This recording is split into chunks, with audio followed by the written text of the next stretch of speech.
most powerful stream in the universe.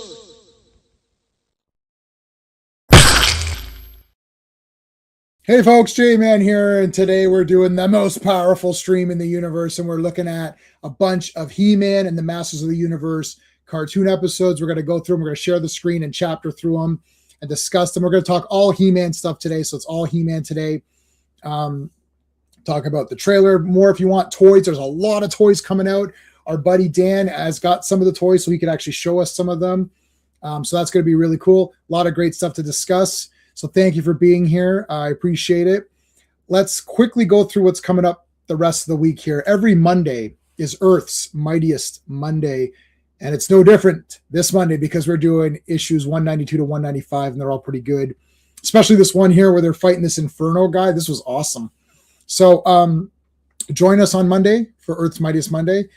And Tuesday night, TerrorVision, we're going to be talking about Lucio Fulci's The Beyond. And I've got like the 40 disc edition or whatever they did there. So they did some edition. There's like 6 or 7 discs. I don't know what it is, but it's awesome. So we're going to talk about Lucio Fulci's The Beyond.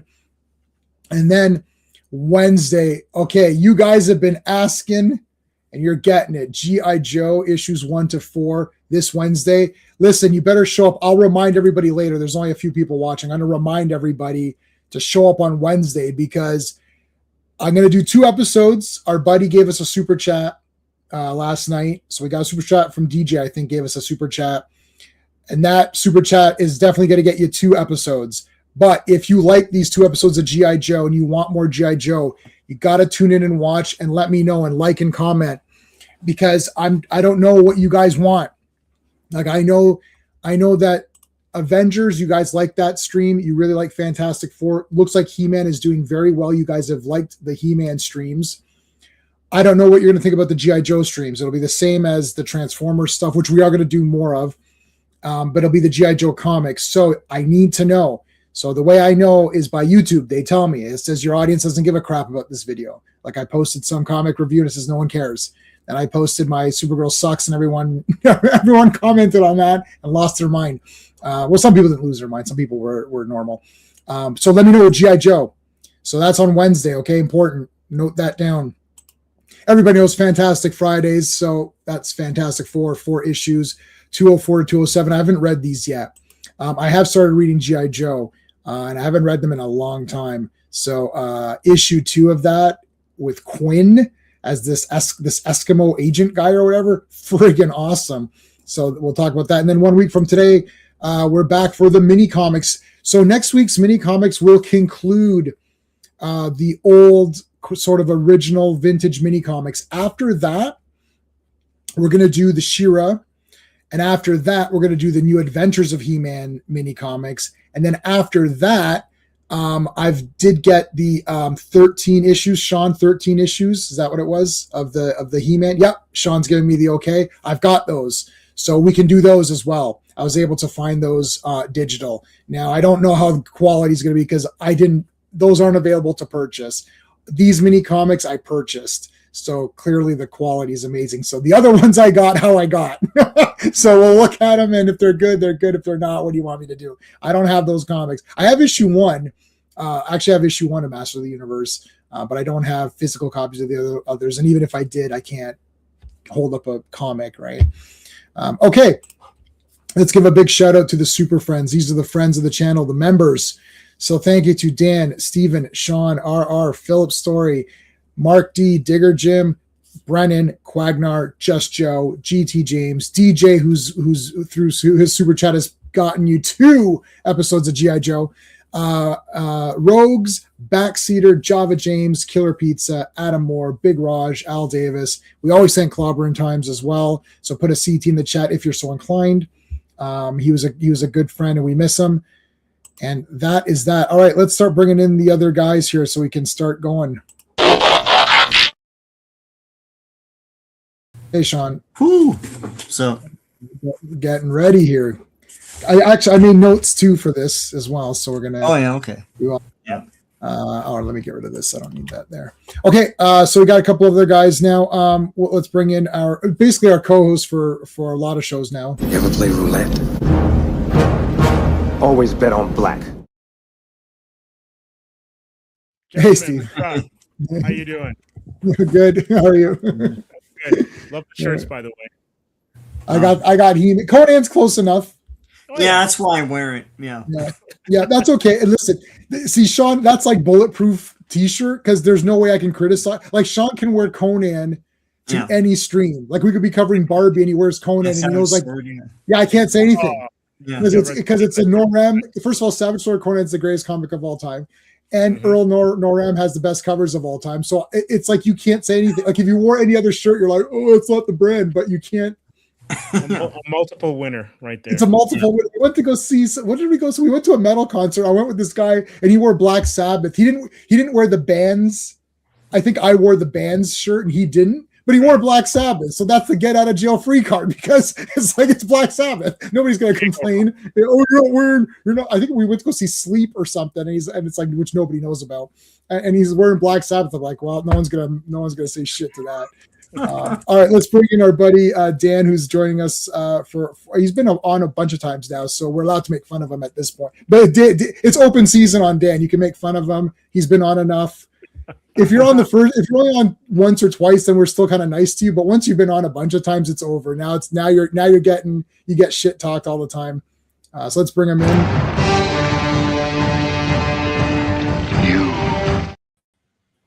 Hey, how's it going?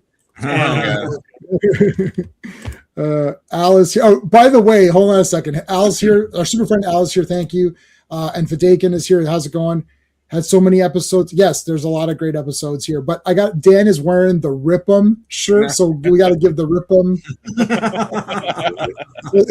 He didn't do this. You got to fold one down. One down. It's just one in order. That's You get one digit and that's it. Yeah, you get like it's just like the pinky and the thing. So, but yeah. So we were talking backstage. Firstly, I'm getting overwhelmed with the He-Man stuff. So the other day, I went on to Amazon and it just said Master of the Universe 2006. So I just pre-ordered whatever was there, and there's no photograph.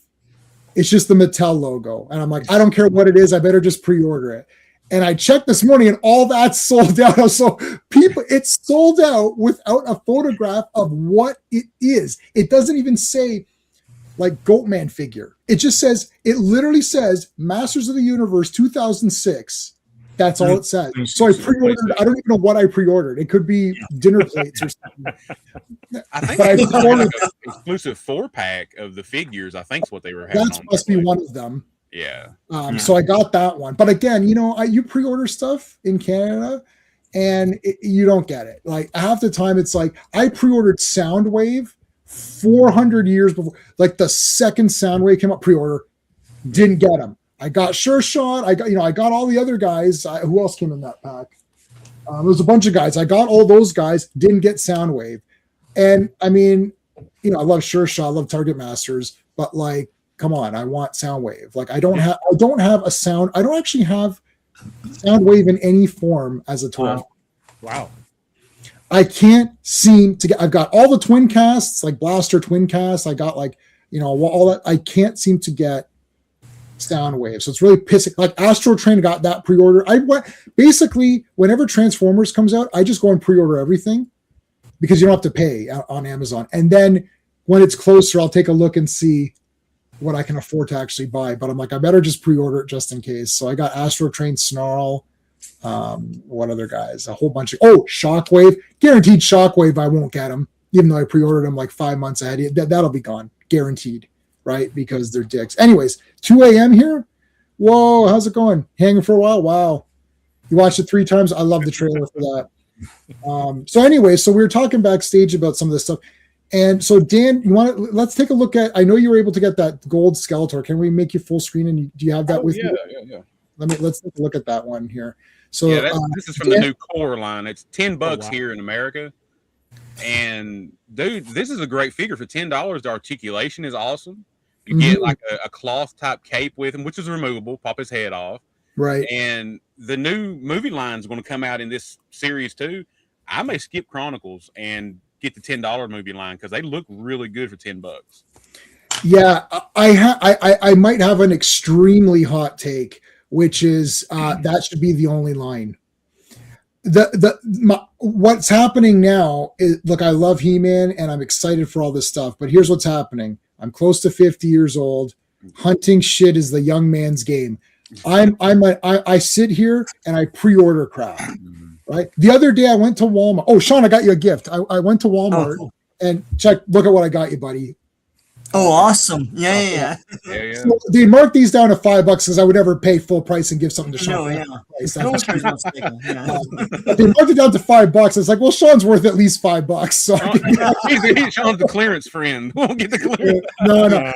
I got Sean. I got a lot of great stuff. Anytime I see something, I was almost going to grab him a wheelie at full price.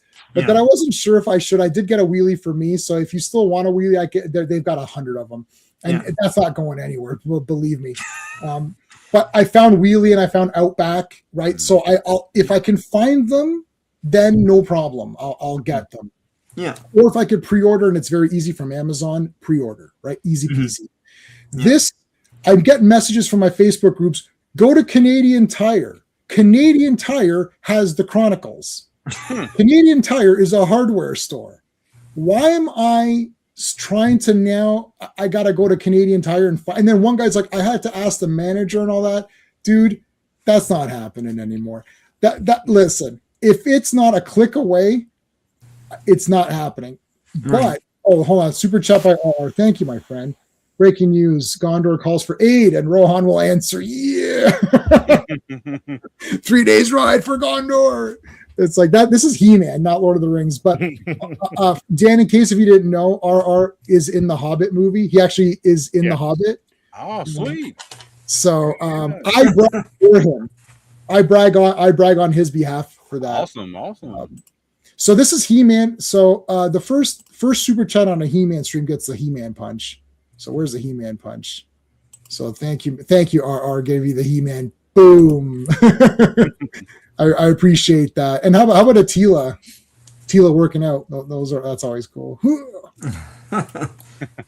Tila's kicking ass tonight. She's doing blindfolded moves and shit. Yeah. She's fighting blindfolded tonight. God damn. Corey is here. How is it going? And our good friend Joe Dog is here. What's up, Doc? Oh, hey, what's up, Doc? I have the power. Yeah. So my hot take is that they should just do the core line because doing movie characters as origins looks weird because origins should be, I don't know, origins, like that's what the name is. Like, why are they doing a brand new thing? It hasn't become an just do the main figures. Just do the that. main figures. Right. Well, they're branching out to 2000X origins. And now they're cool looking. I've seen the Triclops and He-Man at my local Walmart. I did get a Triclops because I do like I wore glasses since grade 2, so anybody that has eye things, it's like I like that stuff.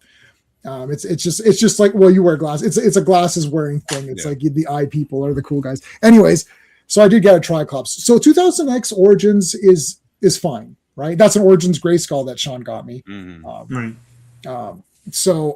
Anyway, so that's valid. Those are valid toys. The Chronicles look amazing, so I'm not saying anything negative. They look awesome, but if you want to do, that's the collector brand, and then the core line is sort of the kid play thing. That's fine. I wish that they just got rid of those two Origins and Chronicles, and they only did the core line because they're affordable. In Canada, they'll be $15, and really concentrate on pumping those out.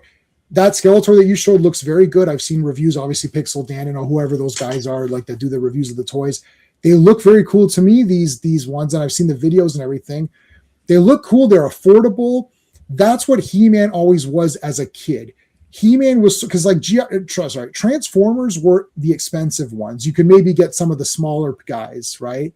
The smaller guys weren't that great. Let's face it. I love Transformers, but they're pretty crappy. Like if I could get a He-Man toy for the same price as one of those mini bots, like, come on.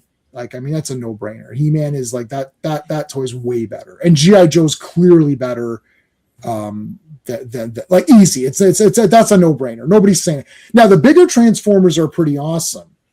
But bigger Transformer, does anybody remember, like bigger Transformer to a He-Man, like is it 2 to 1? Is it 2 He-Mans to 1 or more? Price-wise? Yeah, does anyone remember? Can you anyone Yeah, I mean, like Optimus Prime would be something like $20, whereas He-Man would be 7, maybe. I don't even think he was that much. I think He-Man was like $4 or $5. It depends. When they I'd have first to- came out, they're probably 7, and then Let me see how The only much. thing that was probably cheaper was the GI Joes. They were probably like $2 to $3 a piece. Yes, yes, yeah. verse figure in 1980. I mean, the vehicles were the big seller for GI Joe, but They were and $4.99. Yeah, In 1984, they were $4.99. Hey, Angry $4.99. Gamer, how's it going? yeah. I've got a Um, vintage box to a G1 Scourge. I think it was like $12.99 for price tag it said on there, I believe. Vintage Yeah. Scourge? Yeah. Okay, Yeah. so he's one of the sweeps, right? So, yeah, mhm. I love when the price tag he's is a- on there from like Yeah, Kmart or I'm like, man, I wish I got this for $12.99. something. yeah, no, but that's a solid. That's one of the better guys to get, Yeah. right? Like that. They looked pretty good. So, $12.99 for back then. Back So then. again, that's 2 He-Man toys to 1, and that's one of the better Transformers. Hey, Al Davis, how's it going, dude? Skyfire was $25. Hey, Al. How much was a Joe? Those were really cheap. I think they were like $3.99 or something like that. Something Yeah. like that. I think like Yojo.com usually has like $2.99, $2.39, depending, I think, on the character probably. But usually Let's no more go than like GI $2 to Joe $3. 1984. Let's see how much a GI Joe was. I don't think I have an 80s catalog on hand. I have an 89 one. Well, I could check, but yeah, I don't know. When they came out. Let me see here. When they came out, they were $2.50 to $3. Yeah, they're pretty cheap. Yeah, Yeah. like Sean said, the vehicles were the big selling point for the GI Joes.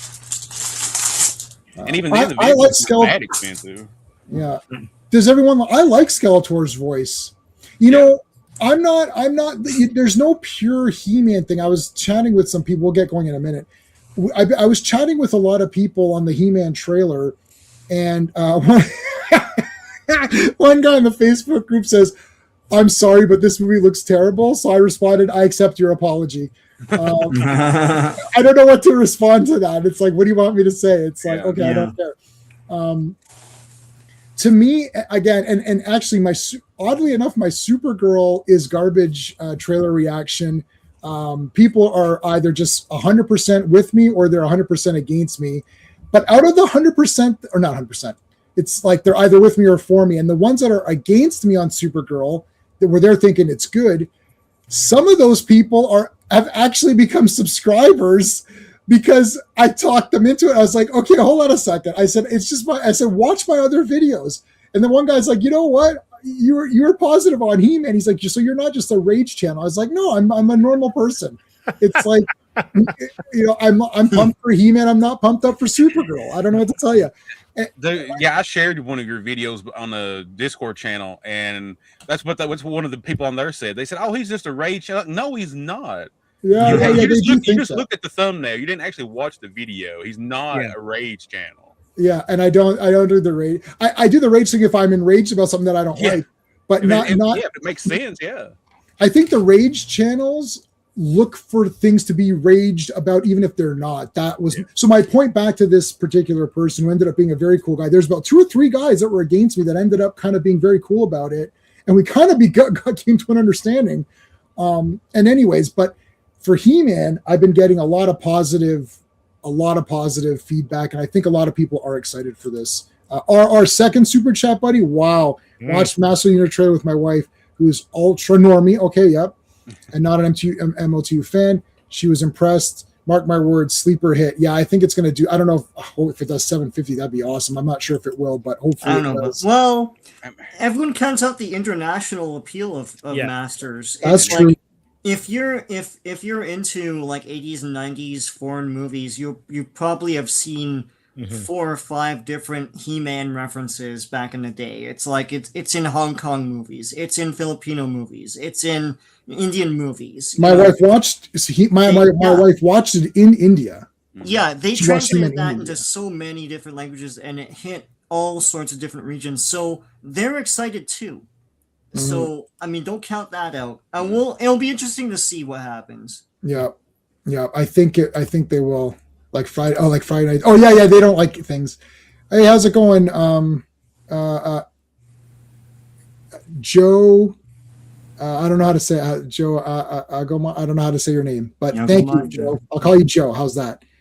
Trailer He-Man. So you like? I think you're saying you like in the trailer. That's great. 90% praise. Oh yeah, I'm 10% rage. No, I'm only raging if it's something I personally know about. Right? I didn't do any videos on Snow White because I don't know anything about Snow White and I don't care. I just got a headache watching her videos, man. Yeah, so she's goofy, but I feel like a lot of people are goofy. He-Man is huge in Germany, Italy, Brazil. Yeah. How's it going, Soda Jerk? I haven't seen. Hey, I remember now with your avatar, you got the Brainiac. Okay, so anyways, let's start talking some He-Man. Oh man, Manny Faces, first one, man. Manny Faces is great. Now, we're going to discuss this because Manny Faces appears to get the abilities of whatever face he's using. Like he'll get extra strength when he's the monster, and he'll become a robot. So interesting how this works. Sean, is there any you want to do a thing? So, Mystery of Many Faces, written by Paul Dini, directed by Lou Zukor. Script approved April 27th, 1983, and final script revisions are April 29th, 1983, and the original air date is October 17th, 1983. Yeah. All right. 1 second here. Wait a second. God, give me 1 second. This is being weird. Okay, no, that's working. Okay. So Orko's got the balloons here. And now it's going to be party. This is the Queen's birthday party coming up. Birthday party. Yeah. More Cringer carrying the cake on his back. Bless him. That's great, man. There's like a special rig around his neck. Yeah. Dude, Cringer, I don't know if I would trust Cringer to carry stuff, considering he gets very scared very easily. And as hungry as he is all the time. That's kind of funny. And I made a special note here. Cringer talks about Battle Cat in sort of a way that Banner and Hulk, like almost like he does. He's like, oh, that awful Battle Cat. I don't want to become that Battle Cat again. So it's almost like Cringer isn't a fan of turning into Battle Cat or whatever. Isn't that's kind of an interesting. Yeah. He doesn't embrace. I guess he's true to himself, right? He doesn't embrace what he becomes when he's Battle Cat. Yeah. Yeah, there's so many episodes I remember about it because, like, Cringer's like, I'll set this one out, Adam. Go ahead, you go ahead. It's like, I'll set this one out. Yeah, so then of course he drops it because it is He-Man. Now there's Manny Faces. Oh yeah, look at that, he became Beast Man. Mm-hmm. Oh yeah, that's cool. Yeah, Skeletor's another one. Yeah, he could spin around and be a lot of different guys. So could he spin around and control beasts like Beastman can? Oh, or is it more generic stuff? Nah, that'd be cool if he could. I don't know about that. Like he's basically, it's interesting because he doesn't become the full thing. Mm-hmm. No, right? He's not like Mystique or whatever, right? He's not like a shape changer, right? Yeah. Well, later he becomes a Orko with muscles. It's like he does. Yeah, we saw the clip already. It actually popped up. Yeah, I can only go in 30-second intervals. Yeah. There's there it is. Manny Faces Orko version. Orko's It'd been so cool if they had found a way with a toy to give you like the little faces like they did with Zartan and the G.I. Joes. Oh, that's right. To put on there as well. But they gave you. I think in the classics they gave you extra heads that you could because I was a Matty Collector subscriber, so I had all of the all those toys, and they're pretty. I mean, they're awesome. I mean, Manny Faces is one of the cooler characters, especially in that in the classics thing, because it's just like he's jacked up and he just looks like elongating the toys. like all these other toys, like the Origins and the Coraline, they still have a little bit of that kind of squashed down feel. But because the classics were like taller figures, like he really benefited from the kind of the taller look. So did Zodak, who's one of my favorites of the classics, even though he's very simply designed. Orko, he's in it, buddy. I'm pretty sure he's in it. At the end or something. I don't think so, but I was like, I don't know. yeah. Well, we'll see. There's nothing to bet on because we would rather have him in it than not. So, and if he's not in it, it's like, but is this the only, or this is definitely the first episode that's a flashback story, or has there been a flashback story up till now, or no? I don't think so. No, no. I mean, they made those 2 VHS movies, which were totally flashbacks, but like we haven't watched any flashback ones yet, have we?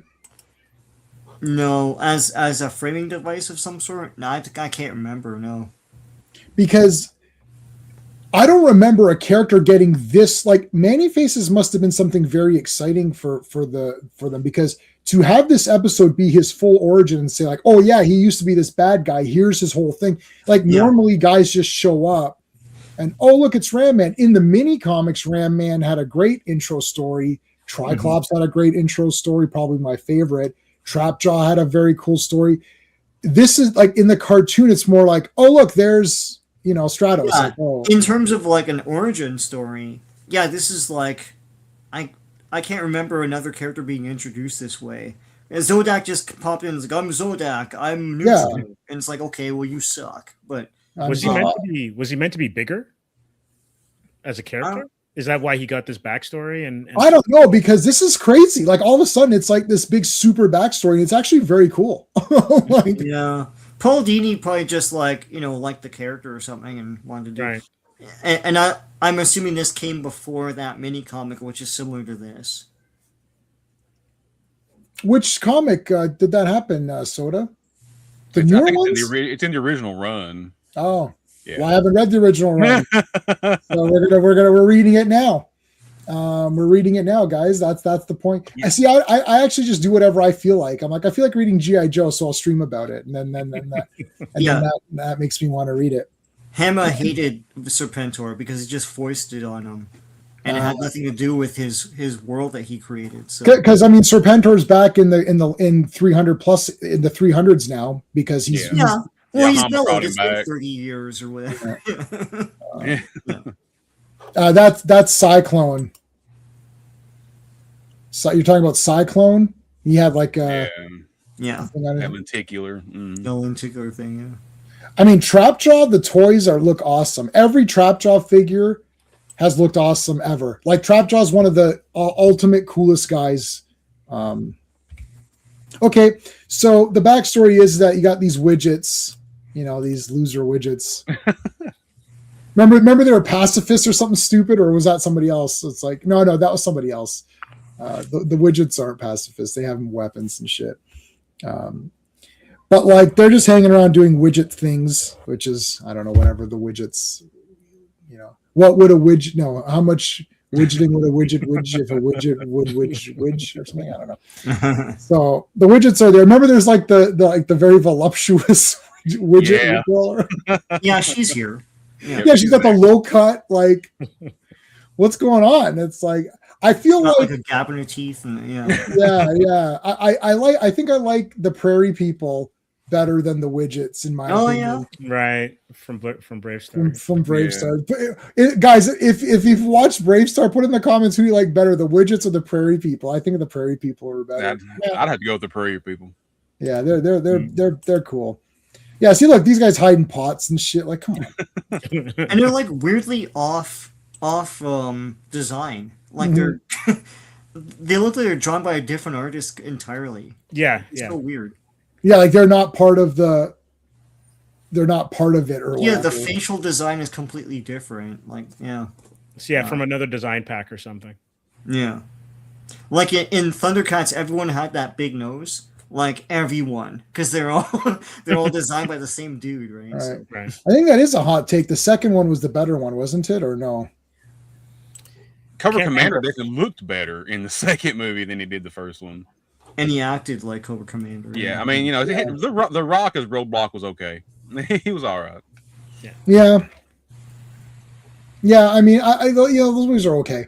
But reading these comics is like super super Yeah. cool. All right, so here comes Manny Faces as the monster. He's like the monster Manny Faces. Yeah. And he like takes their shit and takes their lunch money and all that. And He's like a big bully. he's like, "Give me your lunch money," and the widgets are like, "We don't use money." He's like, "I don't care, give it to me anyway." And he crushes this cannon right here, like He-Man, like you said about him getting the abilities. Like he's super strong in this moment right here. Yeah, so I'm not sure if that was ever established as like a canon thing. Like when he's the monster, he gets monster powers. That's kind of cool. Mm-hmm. So Skeletor is using his peeper machine here, his crystal ball, to like spy on the widgets. I don't know why. He's bored. He's like, Like What are the widgets up to? It's like that crystal thing that he has is like YouTube. He's just like, yeah. "Oh, the widgets are live. What are they doing? Oh, they're just doing nothing." It's like, I don't know. And he's commenting like, "You widgets suck," and then they block him on the thing and all that. it's either spy on the widgets or talk to Beast Man. I guess he enjoys looking at the widgets more. Hey, Beast Man, Sucks. Yeah. let's see what the widgets are up to. It's like, whoa, look at that. I like what Skeletor's like. I like this monster guy. This guy's badass. It's like, I'm going to recruit this guy. He's like, he's not a loser like you. Yeah. He's not a loser like you, Beast Man. Yeah. Oh, Skeletor, okay. You you watching NHL? What's that? Is that a sports thing, buddy? I don't know what that means. Hockey.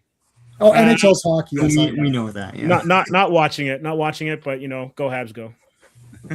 Oh, dude, you're gonna get me in trouble.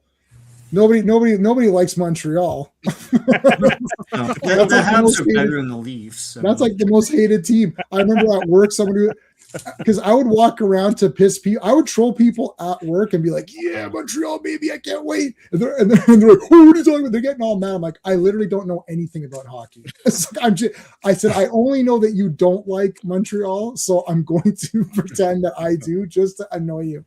Yeah, high school and public school was rough because I was like the only Hab fan, but Montreal was always better. So whatever. Yeah, oh my god, we all had to watch the sweater. So we're definitely not gonna discuss that today. That's gonna be more hot take than my Supergirl reaction. Or whatever. So Zoar wakes He-Man up after He-Man. Listen, He-Man is saving the universe every 5 minutes. The guy needs there's one entire episode where he had to take a piss and he didn't have time and he had to hold it the entire episode. He finally sits down to go to sleep, and then Zoar wakes him. It's like, dude. I love. Oh, that's the one with the big Batman Yeah. bookcase or whatever. Yes. Yeah, where he hides the sword. I love that. Behind I don't know how I'm going to be able to show. Okay, hold on a second. Yeah, so she wakes him up. I don't know if you're gonna be able to get it. The sword is behind the wall here, so hold on a second. Yeah. Let me see. Yeah, you press a button and it goes. Oh, there's Adam Any waking up. episodes where it showed anything like this. Usually, it's just always just in his bag somewhere. Yeah. Yeah, this is actually he keeps it in the bookcase. Yeah. So he's asleep here in his wife beater. The maid come by and clean the bookcase and it moves. She's like, "Hey, what's that? What's the He-Man sword doing here?" Yeah, I got it. There you go. There it is. Yeah, that is great. Hey DJ, how's it going, dude? We're doing this Wednesday. We're doing GI Joe, buddy. I read the first 2 issues. They're bangers, so we're excited about it. Yeah, this is awesome. It's behind the bookshelf. That is very cool. It all sparkly. Look at it. Yeah, it's awesome. Yeah. And there's I can't freeze frame it, but it's actually you have to use a Shakespeare head and then you press it and then it opens up. A little bit of a homage there to someone else. Okay, so I like how Manny Faces just takes over the widgets and becomes their king. Because they're a bunch of goofs. So here he is being the king of the widget people. I'm the Bring me king of the supper. widgets. He doesn't sleep with his sword. No, he's not like Sledgehammer, who sleeps with his gun. Not too many Sledgehammer fans out there, I suppose. Peak series, man. But I love Sledgehammer. That was Danny Elfman did the music, I think. Yeah. Okay, so Manny Faces has taken over the widgets. This screenshot giving Kirby vibes. Yeah, that's true. Mm-hmm. Well, Kirby's Thundar, right? Yeah. Mm-hmm. Yeah. I'm your god, now worship me. Yeah, that's right. Mm-hmm. They bring him food and shit like that. And then the large breasted widget is she like a Temu Smurfette kind of? Yeah, she's like the hot, I don't know. Yeah, she's like the there is only one female widget. Yeah, she's Bette Midler basically. With the gap teeth and the bust and all that. Woo! Oh wow! And the good thing is that Manny Faces is looking down, so it's not like he can. Your eyes are up here, right? Yeah, it's like I'm up here. Yeah. I'm up here. It's like I am looking at your eyes. I love it. Okay, so yeah, the widget. All right, so here comes He-Man. Now this is that animation cell where they just delete the sword out of his hand. Mm-hmm. I guess, yeah. So, and then I like how Manny Faces here says, "Oh, 3 against 1, eh? He-Man, you're this big pumped up guy, but there's 3 of you and 1 of me." That was smart. Yeah. I like Manny Faces. He's like, yeah, whatever. Like, yeah, see here, he's like, oh, you gotta fight me. I'm gonna break this pot if you don't. He's like, you see this pot, He-Man? It's 5,000 years old, and I'm gonna break it if you attack or whatever. And then He-Man's like, no, I have to preserve the pottery. You work at education shown sweater okay, let's not know the kids will explain hockey's significance to Canadians, which is 0, but yeah, okay. Yeah.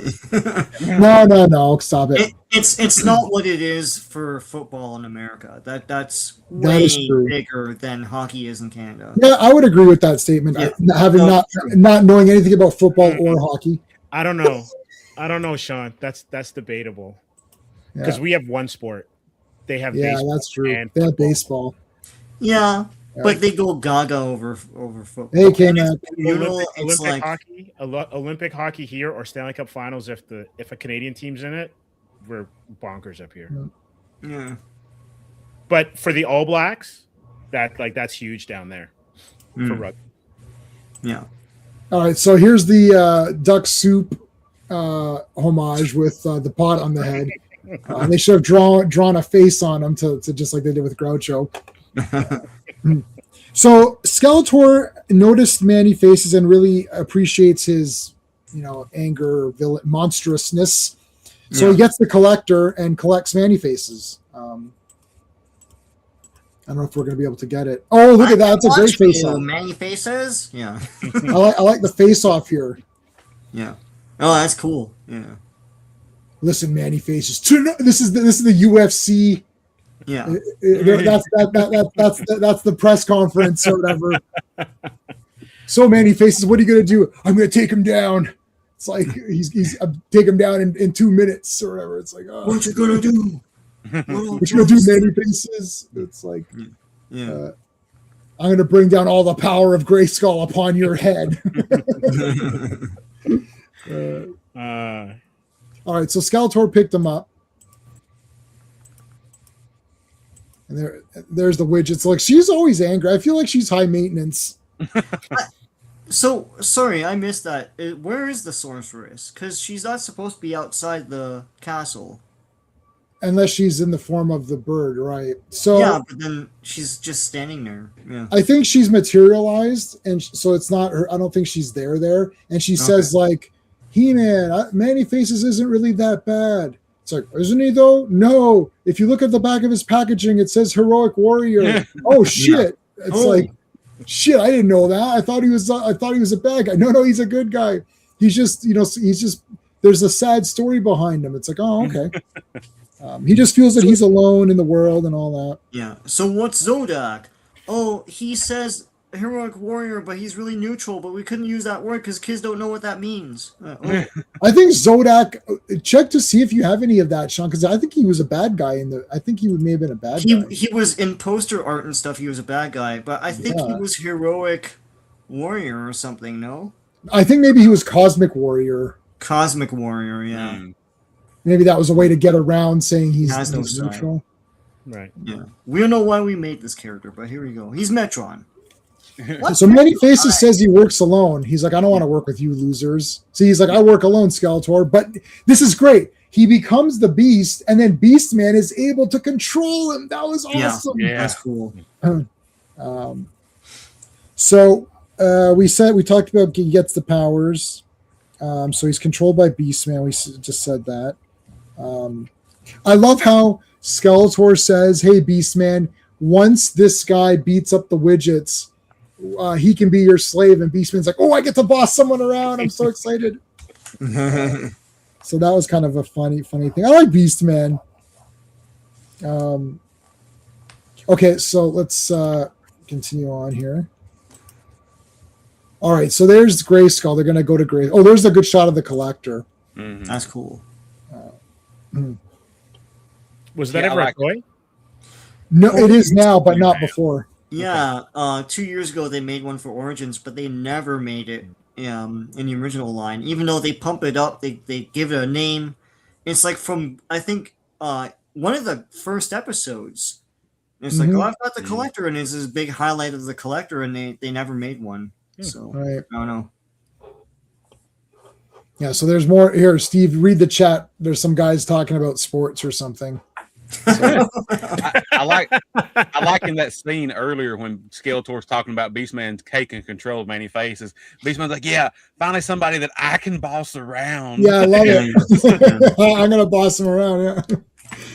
Yeah. All right, so they're gonna go. Oh yeah, I love how they. So Sorceress is shooting back at these guys. She gets weak fast. She's like, I don't know have much strength left. I don't think I can fight off much longer. Yeah, Yeah, she's what the heck? Ultraman. Yeah. Yeah, she's Ultraman or Guy Rugger. Vehicle Voltron. She's Vehicle Voltron. I only have 15 minutes of power. What? That was a long transformation sequence for you only have 15 minutes or It whatever. took 3 minutes of her power right there. Yeah, so she does have enough power to break the spell though, so the Yeah. Many Faces is free. And then they're tugging a war, doing tug of war here, celebrity tug of war.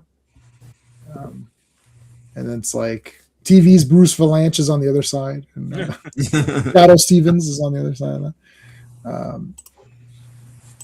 So there's He-Man in sword position, but without sword. Right.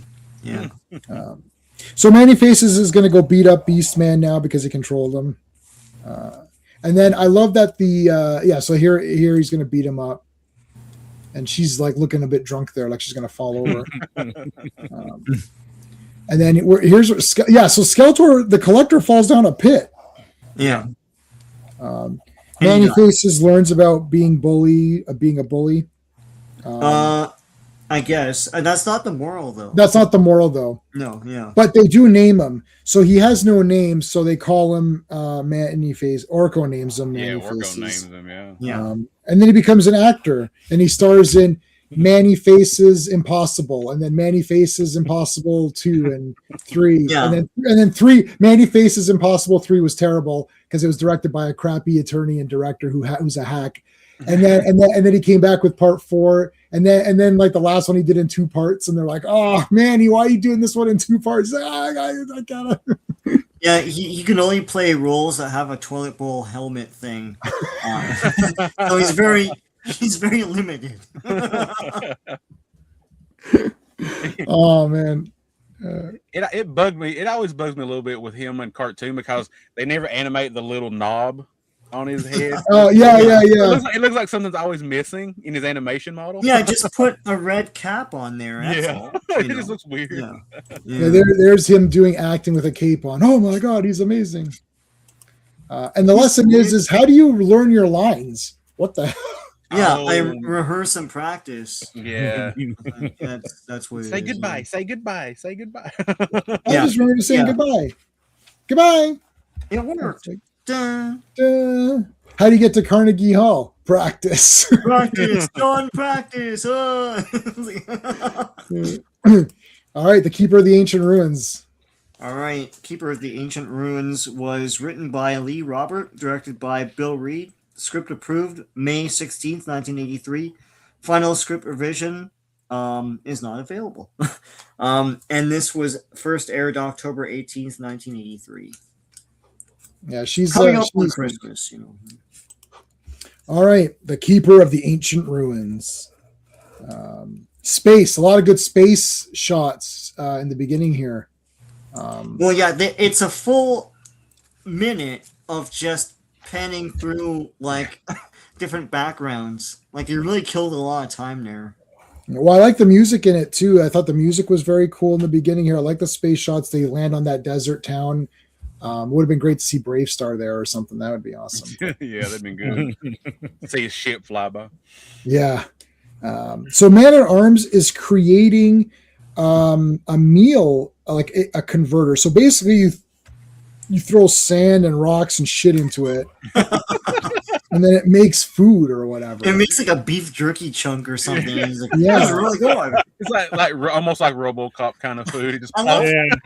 I love when But the yeah, robots come and he tries to demonstrate to them. Like, look, this is what I'm working on. It's like these guys don't care about, and they super don't care. They're like, we don't care about this. We don't eat. Like, you're just Yeah. stealing our sand. yeah, you know, I mean, like this is like the eat recycled food from Judge Dredd. Remember, Yeah, it's like, eat recycled food. It's okay for the environment. It's good for the environment and okay for you. okay for you. Yeah, okay for you. So the professor finds this ancient book. Yeah. 3 books. Nobody said anything about 3 books. Like, do I take 1 book or all books or what? No, okay. So he didn't. So when he opened it, he didn't say Klaatu Barata Nita. So that's why he didn't. He didn't. You know, he That's why can't. the robot showed up. This has Gort in it, and it has the books. So it actually it's got both things in it. Mhm. So he forgot to say the magic words. He basically said it. He didn't say every little syllable, no, but basically he said them. So the Professor Smolin, or what's the guy's name? Smolin, yeah. Yeah. Smolin. All right. Yeah. It's like, I found the Book of the Ancients. Well, that's nice. This guy's in another episode, and he's in one of the storybooks. Like he got around. Mm. Listen, he's good. He's small and in charge, or whatever. Yeah, He's- where was the classics figure of this guy? We got that Molar, and we never got Smolin. yeah, Molar. That was fake or whatever, right? Yeah. Yeah, I don't know. But anyway, so he's pretty. I mean, he finds the Book of the Ancients, Yeah. and he can't. So now that it awakens these robots, they look like the Spaceballs giant vacuum. Vacuum cleaner. Sunk. Yeah. So Tila also comes to go rescue Man at Arms, which is cool. These are 1,000-year-old robots. So they lose contact with Man at Arms, so then Tila goes off to rescue him. We may have chaptered by that. Oh, there's a better shot of Smolin Yeah. and his brother, Professor Large. Well, he's got Their sister, Madame Medium or something. he's got some Einstein-esque. Einstein vibe. I mean, it's so obvious. It's like I get it, guys. It's Einstein. It's like, okay, Eternia equals Man at Arms squared. No. I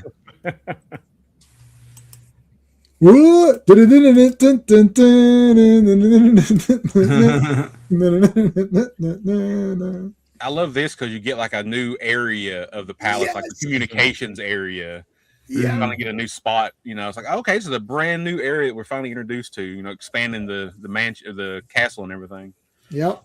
And this is like the weather detection system. Yeah. So there's a storm coming. It's like the end of Terminator. There's a storm coming.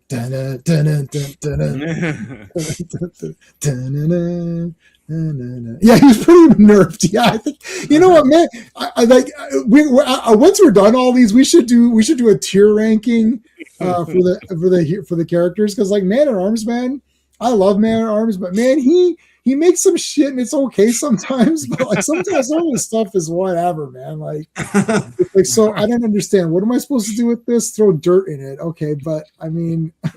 We have was it when he made Stridor?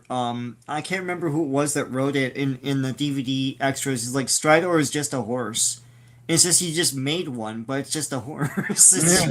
He's got 4 legs and you ride on it. Whatever. Well, just get a regular horse. He's got another horse. Yeah. It's like what you said, J-Man. Like most of the vehicles for He-Man were basically chairs, but they were fun chairs, Yeah. I love Stridor. I had him as a kid. Yeah. And he was like super mega badass. Like he just looked badass. But his one leg was stuck up, right? That was yeah. Well, then the Origins one is awesome. No, I don't have the Origins ones, but I have. Did they do them for classics? If they did, I have them because I have everything from Probably. I don't know. Yeah, I have the Origins one, and you can actually articulate the hoofs and everything too, right? Tier list. Yes, we did I'm gonna do. I finished MCU. So I was gonna say season 1, phase 1. So I'm gonna do a MCU phase 1 ranking because I actually like all the movies in phase 1. So that'll be a little bit more challenging.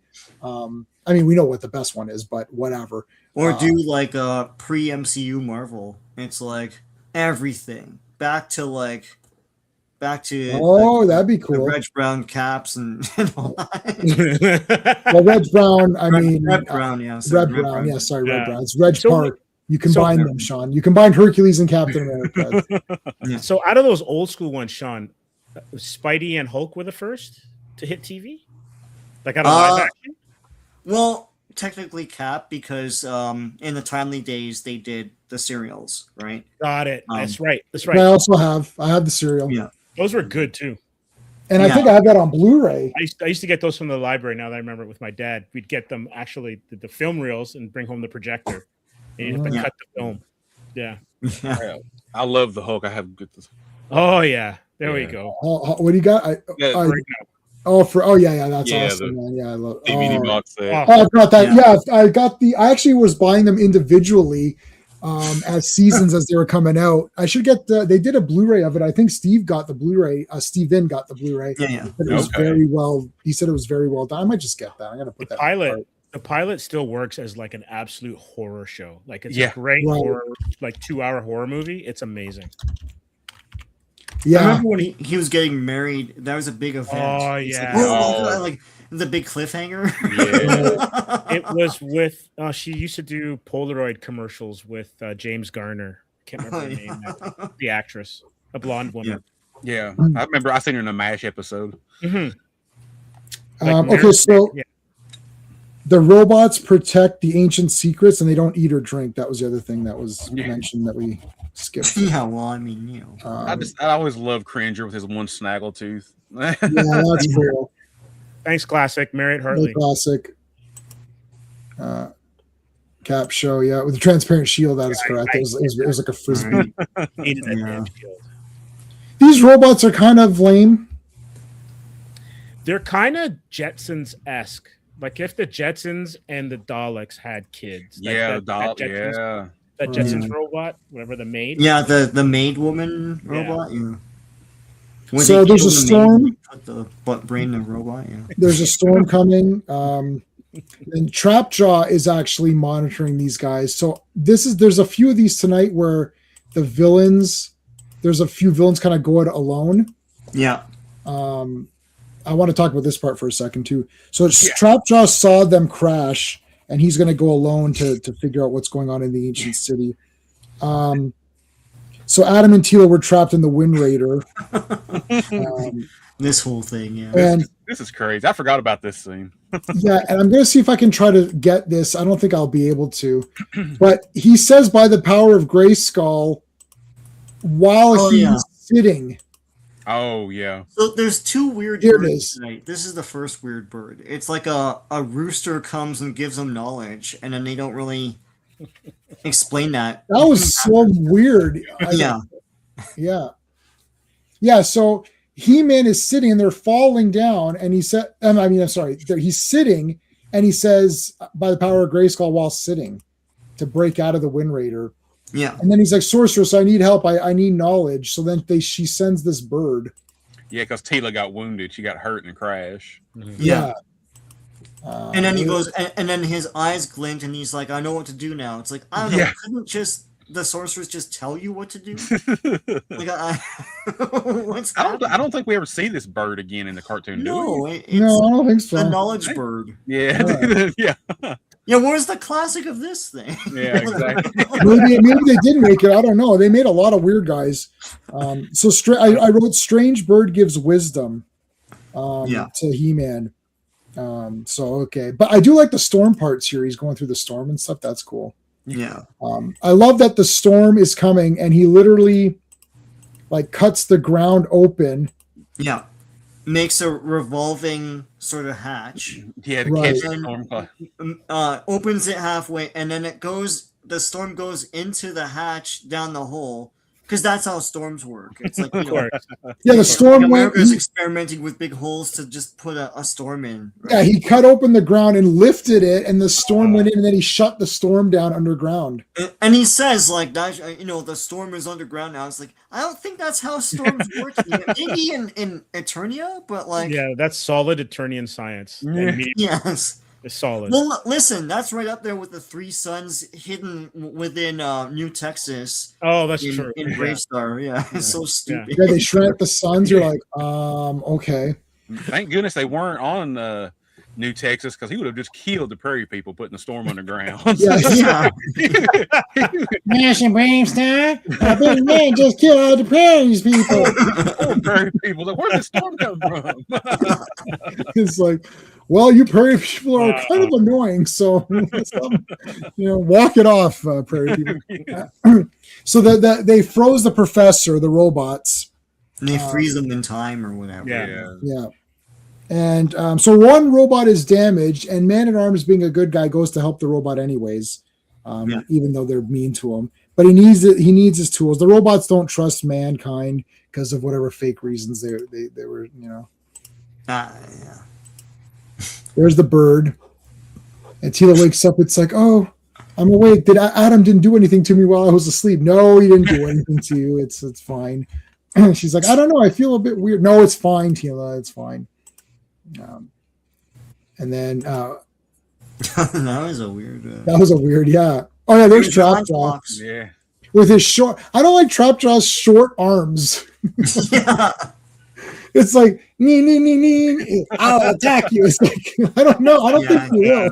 He's T-Rexing with that. It's like it just attaches straight to his body instead of to his arm or whatever. Yeah. Like the toy was not like this. The toy had a normal arm and then it came out more, right? Yeah. You know what though? It would be normal if this was a modern cartoon, because it's 4:3. It's positioned this way, but if it wasn't and it was a widescreen, yes, you're right. The arm would have been longer. That was just so it would fit in the frame. Yeah. I wrote a lot of notes. Okay, we got to go through this because we still have like 4 more episodes and it's an hour. All right, so what were the other things? I wrote a few. Okay, so they froze, and then they end up freezing Man-at-Arms anyways because they just think he's bad. They don't trust him. And then Trapjaw shows up and attacks Teela, which we just saw. The bird helped Teela. We got that.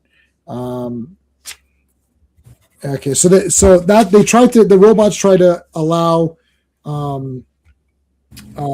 what's his face, Man-at-Arms, to prove that he's a good guy. I do like when He-Man shows up here and fights. The robots actually sort of imply that they know his legend, and so how could they know him from 1,000 years ago? Are they? So it gives you the sense that the He-Man mantle has been passed down, right? Yeah. Yeah, that or maybe King Grayskull, maybe. I don't know. Yeah. Or lazy writing. Yeah. Oh, yeah. Man. Yeah, well, I want to talk about that in another episode we're going to cover in a little bit, too. About a character. Thank you, Sean. We appreciate that. McDonald's robots, yes. I just had McDonald's this morning. 4 burritos and 3 pancakes. 4 Did breakfast they give you the burritos. salsas? No. I'm a salsa weirdo, so I just go over there. It's like I need 6 packages, and then I count them when they give it to me, and then I say I need 3 syrups. It's like because I give. They're weird about the salsa. I don't care. I'm going to be weird. I'm going to be weird back, and my weirdness will win. He's got a Centurion's vibe. Yeah, that's true. Yeah.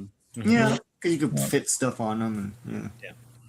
Okay, so Trapjaw attacks robots. He-Man basically saves them, and he's like, "Oh, I'll trade you as prisoner." So that's kind of cool.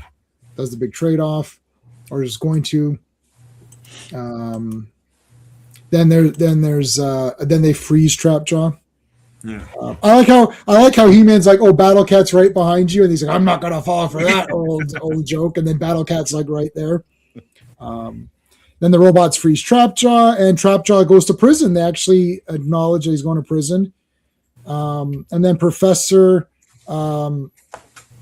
professor is freed again here, and then they give him some sort of pot or something as a gift, and he's like, "I'm going to catalog everything, and it's all going to go to a museum because he's Indiana Jones." Belongs in a museum. And the robots cry, so that's fake. And the lesson is museums are cool. Yeah, that's the lesson. Museums are awesome. Go to your museum and pay the money and get in there. It's awesome. Knowledge is power. Yeah. And where's my where's my thing that I have for the knowledge is power thing? Yeah. Know that we both know that we don't know what we're doing. Knowledge of non-knowledge is power.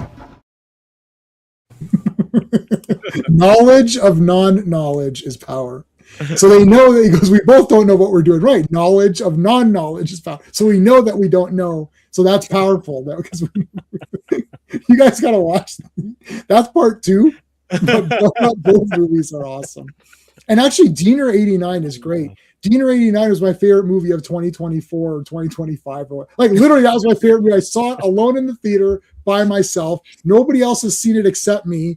And it was my favorite movie of the year in a non-joking way. I thought it was actually, if you're Canadian and you grew up in that time, 89 or whatever, in that, like, I mean, the way that they've realized. Yeah, they nailed it. They nailed it. Like, I mean, it's just so awesome. And non-knowing is half the battle. Yeah, it's the other half. Schoolhouse Rock, yeah. All right, next one, Reign of Ice. Reign of Ice. Oh, Region of Ice? Region of Ice. Sorry. Written by Patrick Duncan, directed by Ernie Schmidt. Script approved April 20th, 1983. Final script revision is April 21st, 1983. And it was first aired October 19th, 1983. They're skiing. That's cool. They're on vacation. Skiing. Oh, yeah, they're on vacation. And it's the same model pack, so no one's wearing, like, coats or anything. Right, no one's got coats. It's like they're in the ice, and it's fine. Yeah. This is the one where Man-at-Arms has the lightsaber. Yeah, there it is. Yeah. There we go. He's like, "I'm ready for you." Swoop. Into the ground he goes. Where'd you get that Kyber crystal? That's not from the original trilogy. Oh shit. Okay, never mind. He makes the sound effect with his mouth. Is that necessary, madam? Yes, it is. See, he's actually doing it with his mouth right there. You can see it. And he's got Mace Windu's color, like what? 40 years before Mace Windu. That's right. So not bad. Yeah. Mace Windu ain't got nothing on me. That's right. I'll take him on, no problem. All right, so they fall through the snow here. They're all falling through the snow. They're all disappearing. They go into an ice cavern, and Orko goes down. Okay, so they all get taken down. So now Orko goes on his own. This is pretty cool. Yeah. Like he's pretty brave to go down on his own here.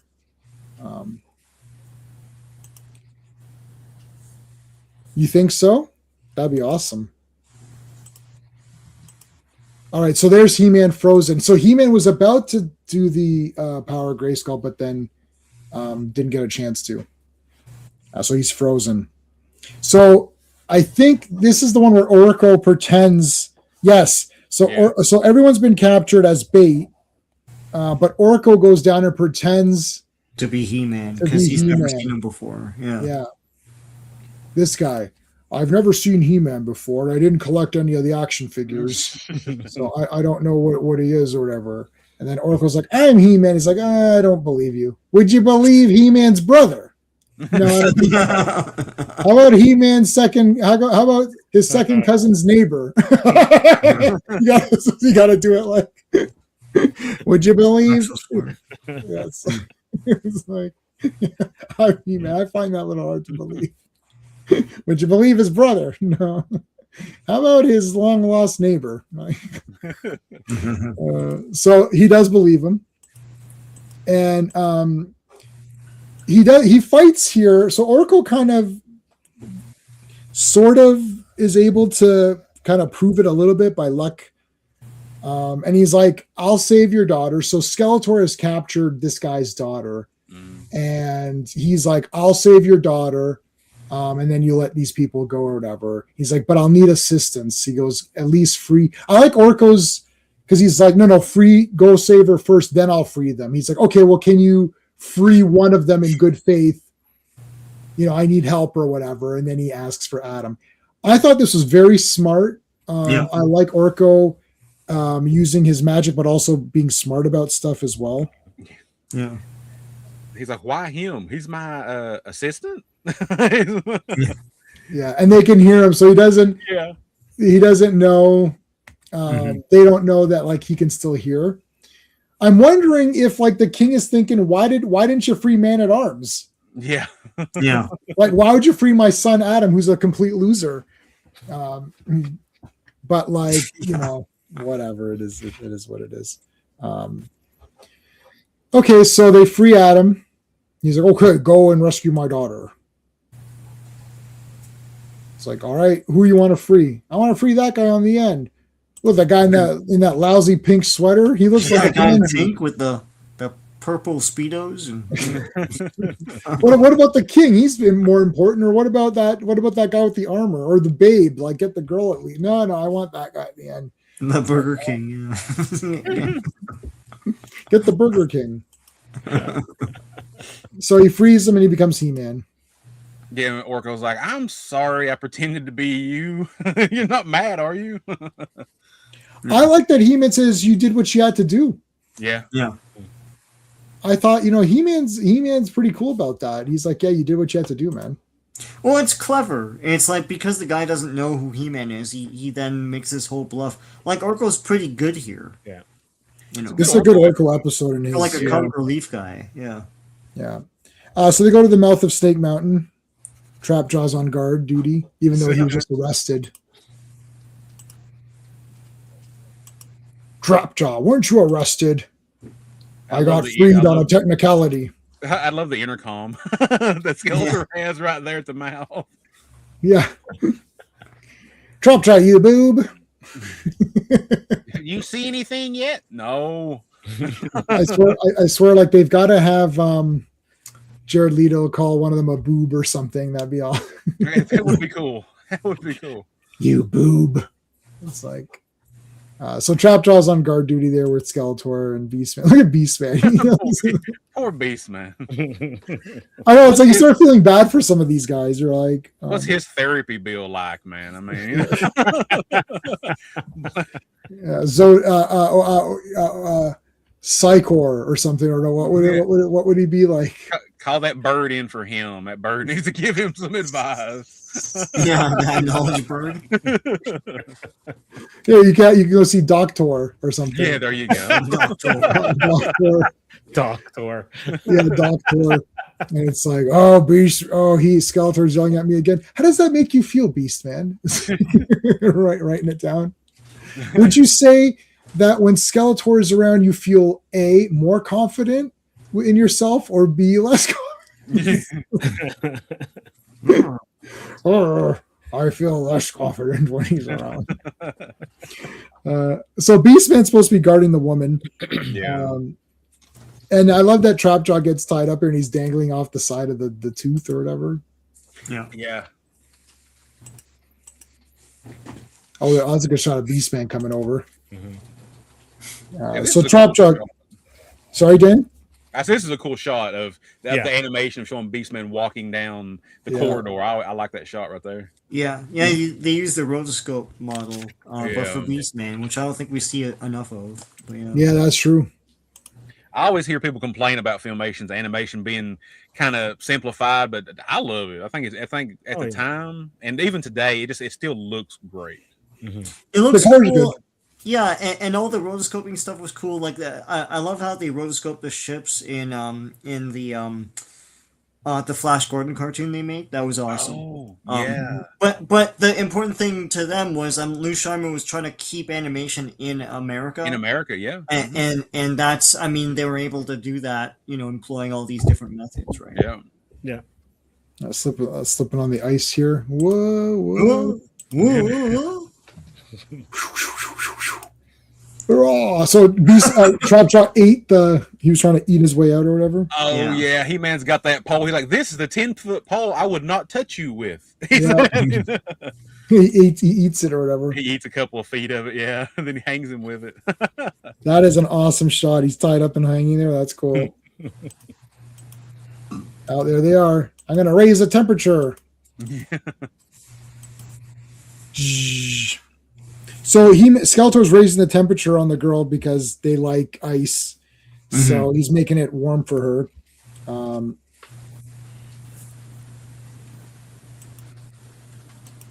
Yeah, there's Beastman boiling the water here, making a soup or something. I don't know what the Yeah, that's supposed to be the way of raising the temperature, apparently. So.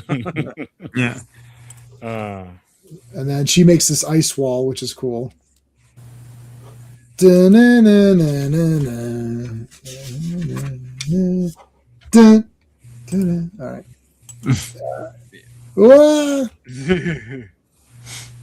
Trapjaw steps on a Lego. Yeah.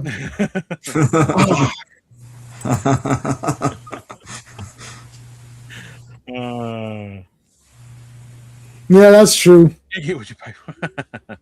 Yeah, but they're gonna go to HR. Human resourcer. It's like, yes, I'm here to help you with your thing. It's like Skeletor's always picking on us. It's like, you got to file a complaint. So Beastman gets a pot on his head. I mean, how many people are getting pots on their heads in this? This week alone, we've already had two pots on heads or whatever.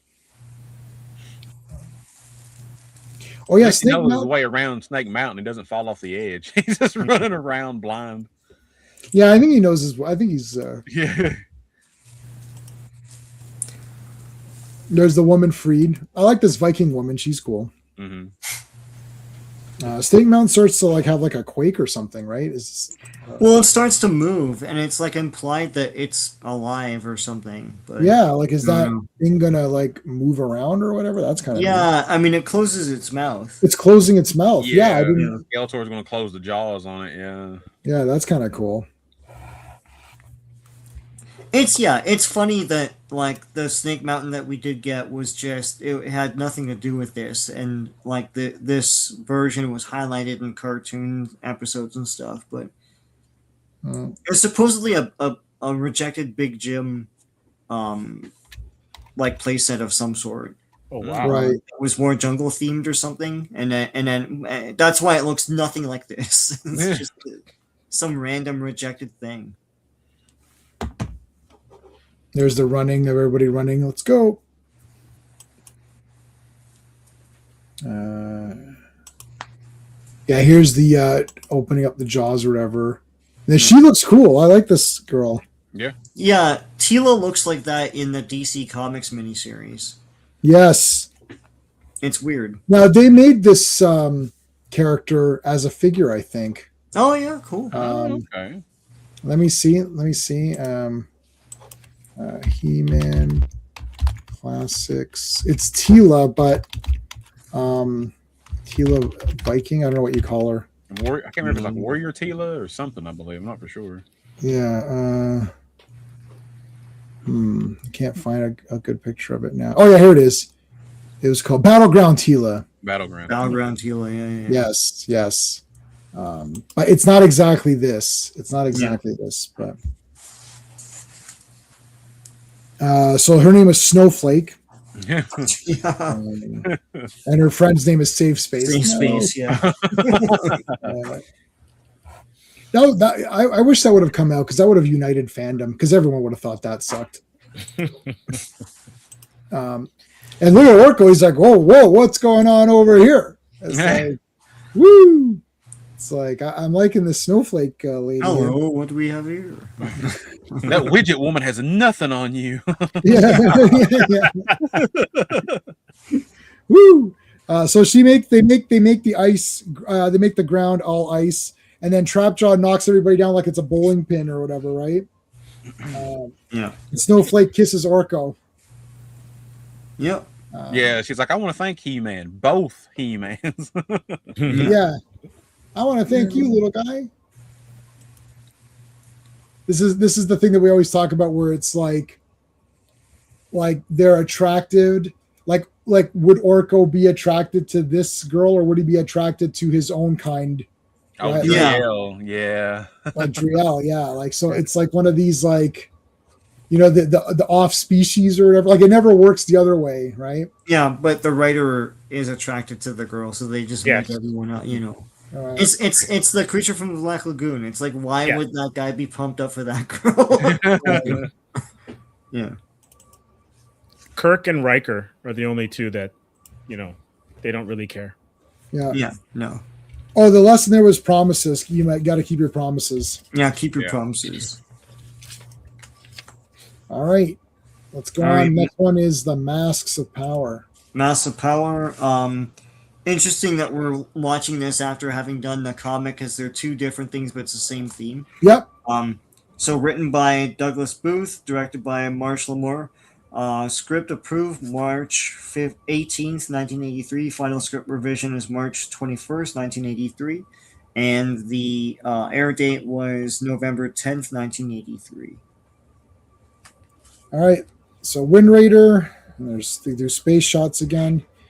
City of the Ancient Ones. What was the other? This is the Ancient Ones, not the Ancient City. Yeah. There's a lot of ancient things around here. I like how the toy wheels are in the anime version. Yeah, the Wind Raider gets a lot of play in these episodes this time. Yeah. Yeah, it does. And selling a lot of Wind Raiders. Yeah, I'm sure they were. Like, man, we need to sell these planes. It's like, we need to sell them. Oracle's like, can't we go to a modern place? Like, we went to the ancient city and now the ancient ones. Like, can we go to the modern ones or something? No. It's like, we got to go to the ancient places. Like, all right, fine. We got to find the power of the ancient ones. Dun, dun, dun, dun, dun, dun, dun, dun, dun, dun. Look, there's a leaf. I found a leaf. Adam's like, I think I found it. It's over here. Okay, so this is the other weird bird. Yes. The Hold on. robot bird, yeah. Yeah, I know Orko's like, this bird is giving me weird feelings. And Adam kind of just looks up at it. I'm like, you guys can't recognize this is, a bird, metal bird spying on you? Laserbeak. Yeah, exactly. Right? Welcome, Laserbeak. Unlike my other warriors, you never fail me. Starscream gives him what? A couple of guys in that were like, "Hey, what are you talking about?" Like, all he has to do is just like hang out somewhere and take video and fly away. He doesn't have to fight. yeah, but Laserbeak. Remember, Sean, we were saying this when we were watching. We do cover the card. Like, Laserbeak is the most useful character of all time. Like, yeah, he has like a perfect track record. He never fails and always comes back with information. Like, Laserbeak's the man, right? Like. Yeah. That's why they killed Buzzsaw off in the cartoon. And it's like, hey, we don't need but one bird. That's all we need. Yeah. So this is Deimos and Torella. Is that their names? Deimos? Yeah. Torella? Deimos and Tyrella. Yeah. And there's the robotic bird, which we just talked about. So we got these two new warriors that show up, the new warriors. dun, dun. Okay, so there's the bird that we mentioned. Yeah, here's these two. Yeah. I don't know. I can't. I know it's like their backside. Let me see if I can. There you go. Perfect. Yeah. What were their names? I could not for the life of me get their names. Oh, I forgot now. It's Aru and Una. Okay. Yeah, I forgot. Una and Aru. Yeah. Una and Aru, eh? Aran and Una. Sorry. Aran. Yeah. So I guess Una's the girl. Una's a girl. Yeah. I'm missing. Yeah. And I love how they just appear in Snake Mountain. They're just like, "Phew, we're here." How did you break into Snake Mountain? Well, it was a plot contrivance. Yeah, exactly. Yeah. You see this thing? This is called plot contrivance. I can do anything. Yeah. We want to join you. And she's like, are you sure we should join this guy? Like, he's kind of, I mean, he's got a skull face. Like, he's a skull face. And he's like, okay, to prove yourself, why don't you go find the ancient masks? And they're like, well, how are we going to find that? And he's like, well, the entrance isn't hidden anymore because they found it. Yeah, it's a tourist attraction now. So, yeah. Is it right there? It's right there. Yeah. That's from Once Upon a Time in Hollywood. That's like Sean's favorite part in that movie. Does he still live like right there? Some cotton candy because like a big tourist trap now. Like, oh yeah. Spawn Ranch or whatever. All right, so I don't know what's going on over here, but this is where they fall down a pit. So Skeletor's like, I don't know if I think you guys are pretty trash. I don't hire outside my organization. Yeah, what's your gimmick? Does an arm come off or does like a it's like all of us have battle action gimmicks. What's your thing? It's like see, Beastman controls other beasts. It's like Trapjaw has a different bunch of arms. Triclops has a different bunch of eyes. Evelyn also has magic. It's like Merman rules. Yeah. Are you like Apache Chief? Yeah, exactly. Are you like Apache Chief? It's like, Apache Chief and a female version. This is exciting. Grow large for me. No, we're not Apache Chief. Surely you must be. It's like, no. What's your thing? We're kind of hot. Well, you're not to me. Yeah, too much skin on your bones. Where's there. my trapdoor button? No. Where's that trapdoor button? So they fall down the trapdoor, but he's able to hang on. So he's like, okay, that was pretty good. So then Skeletor gives him a chance. He hires them. It's basically like a 3-month contract, and he can fire them anytime. Okay, so the newbies got to go. I call them newbies because I couldn't get their names. There's more shenanigans. Oh, I'm Una. It's like, we found the hidden entrance. So now this is the Ancient Ones area. And there's all these like traps and shit around, and you got to figure out where to go. And it's basically a D&D quest. You got to map this place out. So you spend the next like 1 hour mapping it all out, and then they walk around, and then they go down to this area to get the masks or whatever. Yeah, I like how Adam, he was like, we need to go outside. I don't think we're alone anymore. And then he looks down the hall. He's like, hey, look, see, I told you. There's other people down there. I was like, they're right there. I don't think we're alone now. There seems to be someone around. Okay, so then there's the masks. So, question: when you find strange masks, do you A, put them on immediately? B, maybe just hold on for a second and investigate what these are? It's like, no, put them on. Especially when the eyes open and blink at you. You put the masks on. So they turn into Deimos and what the hell? Terrella. So they become Deimos and Terrella. Now Terrella looks like a Bene Gesserit sister. A little bit. See, he looks normal. Look, it looks like the Bene Gesserit or something. They have those foreheads, or they have like those super foreheads. Yeah. So yeah, it's like, okay, well, that's good. They mention here that Orko can't float or so, like he loses, like he's unable to fly or something. Where was that? It's just around here. Yeah, look at her. She looks mean. Yeah. She's got a little bit of the Snow White witch look to her. Yeah, that's true. She's got some gels going on there too. Yeah. She's like the girl from Twin Peaks with the eye patch who was in People Under the Stairs. Mummy. Oh yeah. Oh, right. And she had super strength in Twin Peaks, remember? She actually had super strength, and you're like, okay, this is so weird. Twin Peaks was twisted, man. I was just going to say to myself, like, I just said in one sentence, that was weird in Twin Peaks, as though everything else in Twin Peaks was normal except for that part, right? Yeah. All of Twin Peaks was twisted. That whole thing is weird. I watched all of it. I've got the whole Blu-ray, even the new ones where it continued it on. So anyways, yeah, that was all. Okay, so that's them. But yeah, Orko says something about floating. Like he's not able to float. Like there they are. They're floating okay. So I think does he make them float here or whatever? I don't remember exactly now. I watched this one. They fly up on their own power. Yeah, and then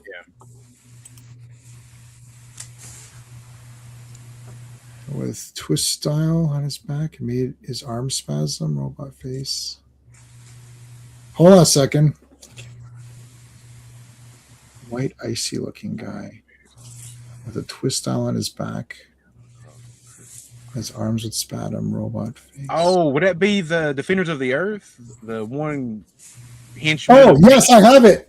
That'd be the henchman of Ming, I think, maybe? Yeah, hold on a second. Just for a random thing, hold on a second. Talk amongst yourself. I forgot the character's name, but I think that come from Defenders of the Earth, I believe. Oh, you mean the ice robots, right? Yeah, the ice. Yeah. I never the only know what toy of they that actually toy line I was. never had. Yeah, all of those figures are awesome because, like, we didn't have a Flash Gordon figure. No.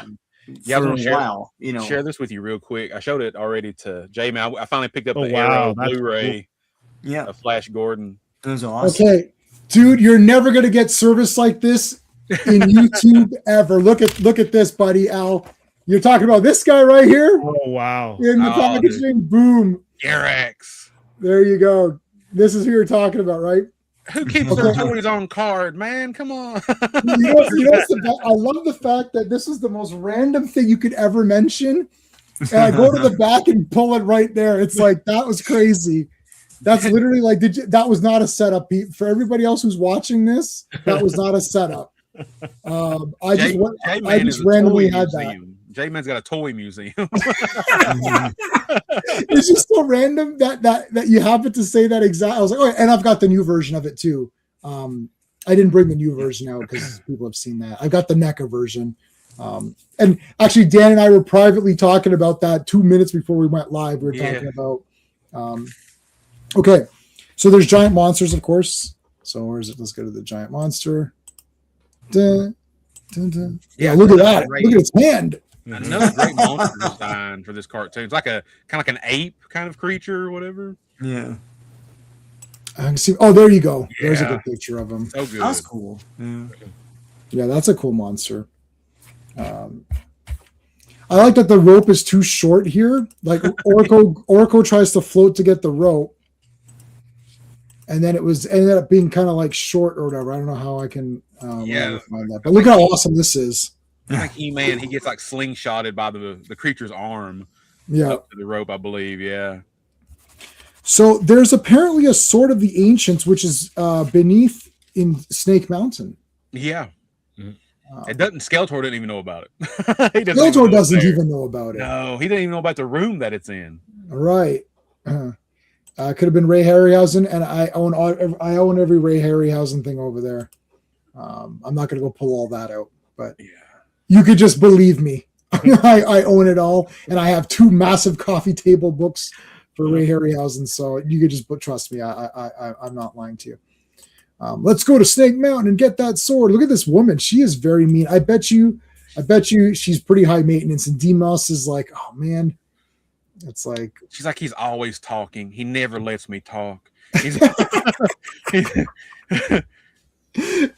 like never shuts up. He never shuts his mouth. I'm wondering, was she modeled off of Betty Davis or something like that? Like she's maybe. She's got a face that just yeah. Well, the sword of the ancients is the second most powerful sword. They say that here, so that's interesting. Yeah. Yeah, Sorceress tells He-Man, she's like, besides your magic sword, it's the most powerful one in the world. Skeletor and Deimos have a fight, and Deimos wants Skeletor to bend the knee. Yeah. He's like, out of me. You will bow before me. Yeah, and Skeletor's like, no, so he gets imprisoned. And then he actually makes a deal with He-Man. So like the two masked guys go through this door that has been open in thousands of years, like a secret door. So Skeletor makes a deal with He-Man, let me go and I'll let you get through the door or whatever. Yeah, Skeletor, I love it. He sees him go through the door. He's like, where did that door come from? Yeah. And then He-Man asks him, he does like you did, J-Man. He's like, over there. He's like, over there. Yeah. That door right there. But you'll never get through it. It's like 40 feet thick. You'll never get through it. And He-Man's like, oh, really? Okay. Yeah. Yeah, so he makes a deal, show me where the door is, and then He-Man punches it. Right through it, yeah. Yeah, He-Man punched through it in the classic punch that we've all. So He-Man does free Skeletor. Mm-hmm. And then Skeletor goes through an escape portal. The patented escape portal, but here's the question. Where did Skeletor go? They're in Snake Mountain. I just went to another room, I guess. I don't know. Well, He-Man, you didn't get me. I'm going to escape, but we're already in Snake Mountain. This was like Hellraiser 2, where they tried to solve the box, and Pinhead's like, you're already in hell. Yeah. It's like, yeah. Skeletor looks very proud of himself, though. Good pose. Oh, action. Dun. Get ready. All right, so now we've got Deimos and He-Man, and they're fighting with magic and stuff. I just love how every time they animate them together, she is always staring at him. Yeah. Always looking at him. Yeah, she's always angry. How am I going to find that sword? It's like, there it is. Yeah. Yeah. Man, so this is the ancient sword. Sorry, Dan? I said, oh, I'm sorry. I said, I wish they'd made this to come with a toy or something, man. I'd love to have this sword. This is cool. I wonder if they did it as a classics thing. I don't know. It looks kind of generic, but then it doesn't, because it's kind of like a skull face or whatever right there below the hilt. It looks so good. I'd love to have that sword. It would have went good with Skeletor for sure. Classic sword of ancients.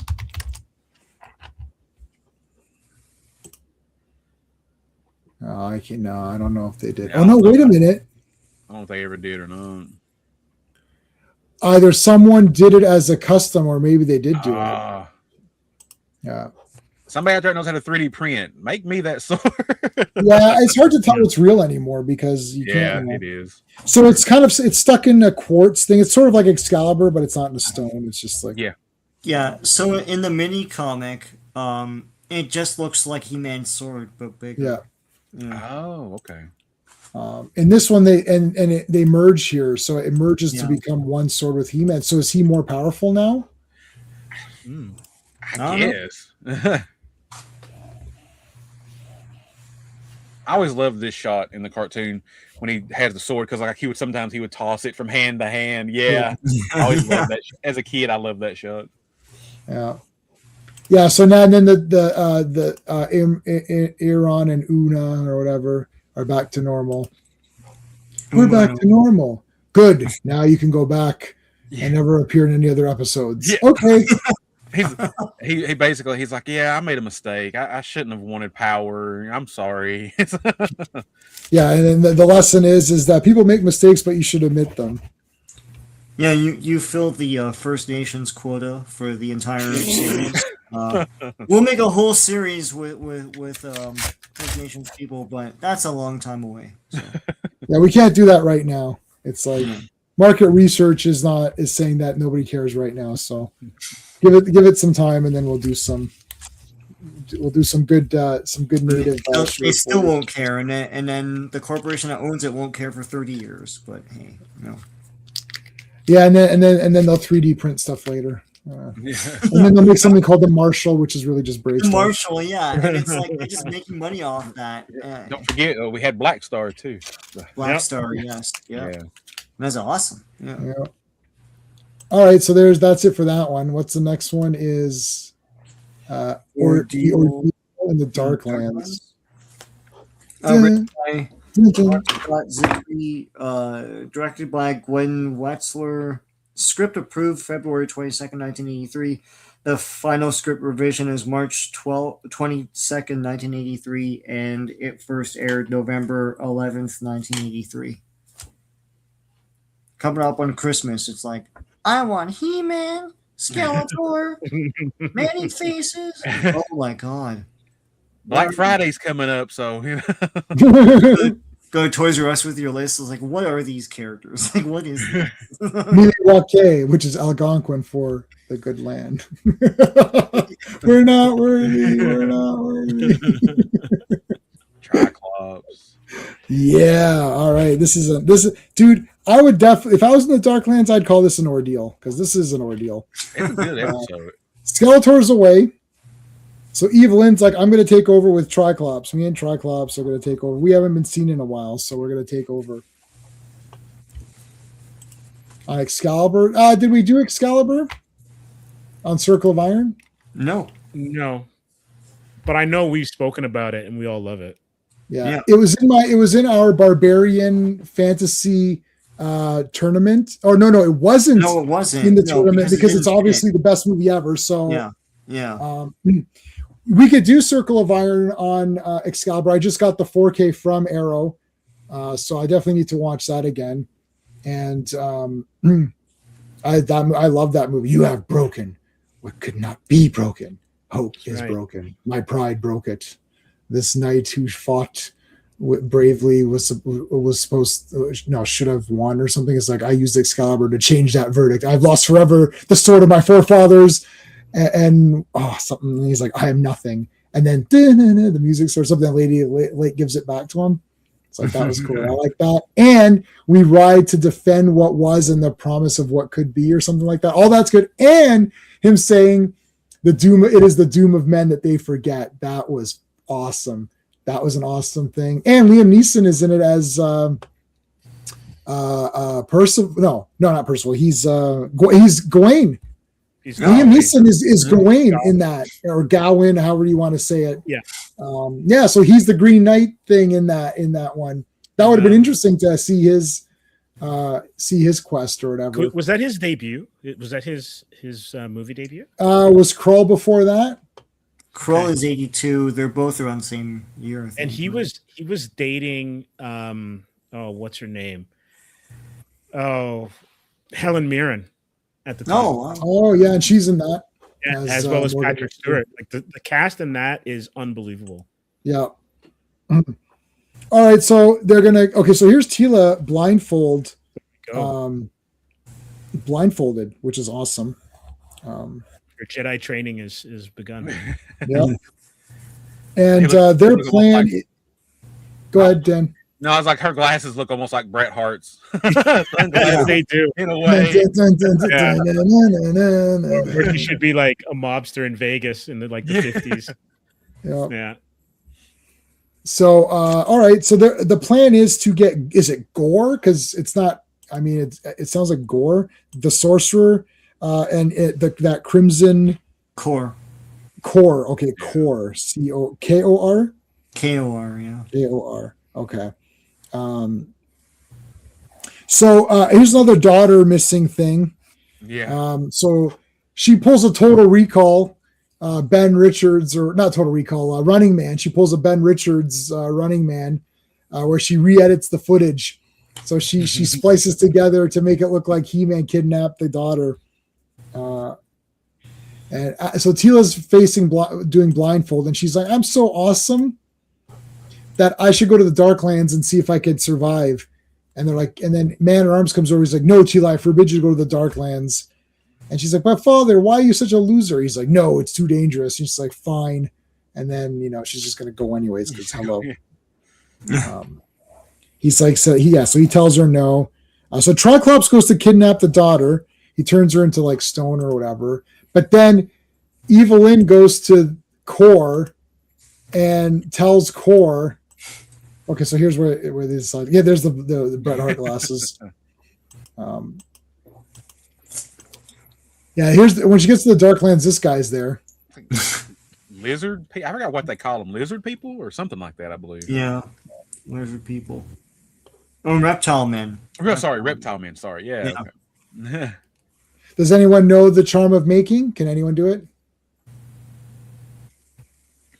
Anal Nathrak Usvas Bethud Dothiel Dienve is the charm of making. Anal Nathrak Usvas Bethud Dothiel Dienve, I think. I've seen that movie a few times. since I actually know the charm of making. So there you go. Yeah, I'm pretty sure that's it. Am I right? Help me with the pronunciation if I messed it up. So these guys are there. So there's the guy. Spider-Man's your last straw. Yeah. This part here kind of I was questioning a little bit. It's like she mentions He-Man and Kor's like, oh, I know He-Man and Man at Arms, but I don't know who you are. It's like I've never heard of you before. Yeah, I know these guys, but I'll just believe you. Yeah. Yeah. You know, this is like Montel Williams believing Sylvia Brown. Like there's like zero evidence, Montel. Come on. Montel Williams, oh Lord. It's just because I saw this guy saying that's the last name I expected to hear tonight. No, because somebody was talking about Sylvia Brown, and the guy's like, "Yeah, I'm not Montel Williams, Sylvia. I require evidence." Yeah, man, I remember those episodes. He had her on there so many times, and she's brutal. She's like, "Your husband drowned in the ocean." She's like, "He was a firefighter at 9/11." Oh. Well, I guess being buried is kind of like drowning. It's like, don't fake that's what are you talking about? That's not at all the same. And Montel Williams is just like, oh shit, what have I gotten into? Yeah. Why pin your pin your hopes and dreams on this woman? Like, oh yeah. Well, what do you think about this guy? This is Zebra Man here. Like this guy's design is interesting. Yeah, I love the design. So she shows them footage, which is doctored footage. Can I see the negatives? Yeah. I only have this. that blue needs to be purple. Then you'll have all the bad guy colors. Green, purple, and orange. Yeah. And I love in the video too that she gives He-Man like a villain laugh. After he shows him shoot the laser beam at the daughters, like he's got a villain laugh. Yeah. Yeah. No, okay. What's like he does the He-Man laugh after he nailed the daughter. It's like so He-Man's flying around and shoots the kid. Yeah. And then he's like, yeah, we got her. And he's like laughing about it. Yeah. So that's what I'm saying. That was like the Running Man. So he's like Ben Richards goes and it's like it is 300 civilians. They just want food for Christ's sakes. And then he starts shooting them. And then the guys goes like, no, what are you doing? They try to stop him and he beats up the guys in order to shoot the civilians. And that's the footage that they show. Yeah. It's clearly fake. Nobody's that insane to want to kill civilians. Like it's like they made him like ultra evil for no reason. For God's sakes, they're cheering for Richards out there. Start cheering for him. All right. Okay, so more daughter shenanigans. Here comes He-Man. So they've captured Teela. So we've already said that. I already said that. Oh yeah, there's a good part of Adam and Man at Arms playing chess. I don't know if I'm going to be able to.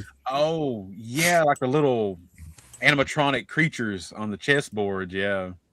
Where was that? It's right before here. Yeah, look. There you go. Yeah. Very Star Wars. It's definitely. And I love the little creature in front of the dinosaur there. It's like, huh. Hands on the hips. So he's the keeper of the flame. And with the it's the what the hell is it called? The reptile men or whatever. Those are his guys.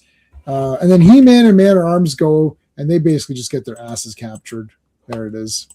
Yeah, I like this part here because it looked like when the bars are like light or something like that, and He-Man basically just bends them like they were just normal steel.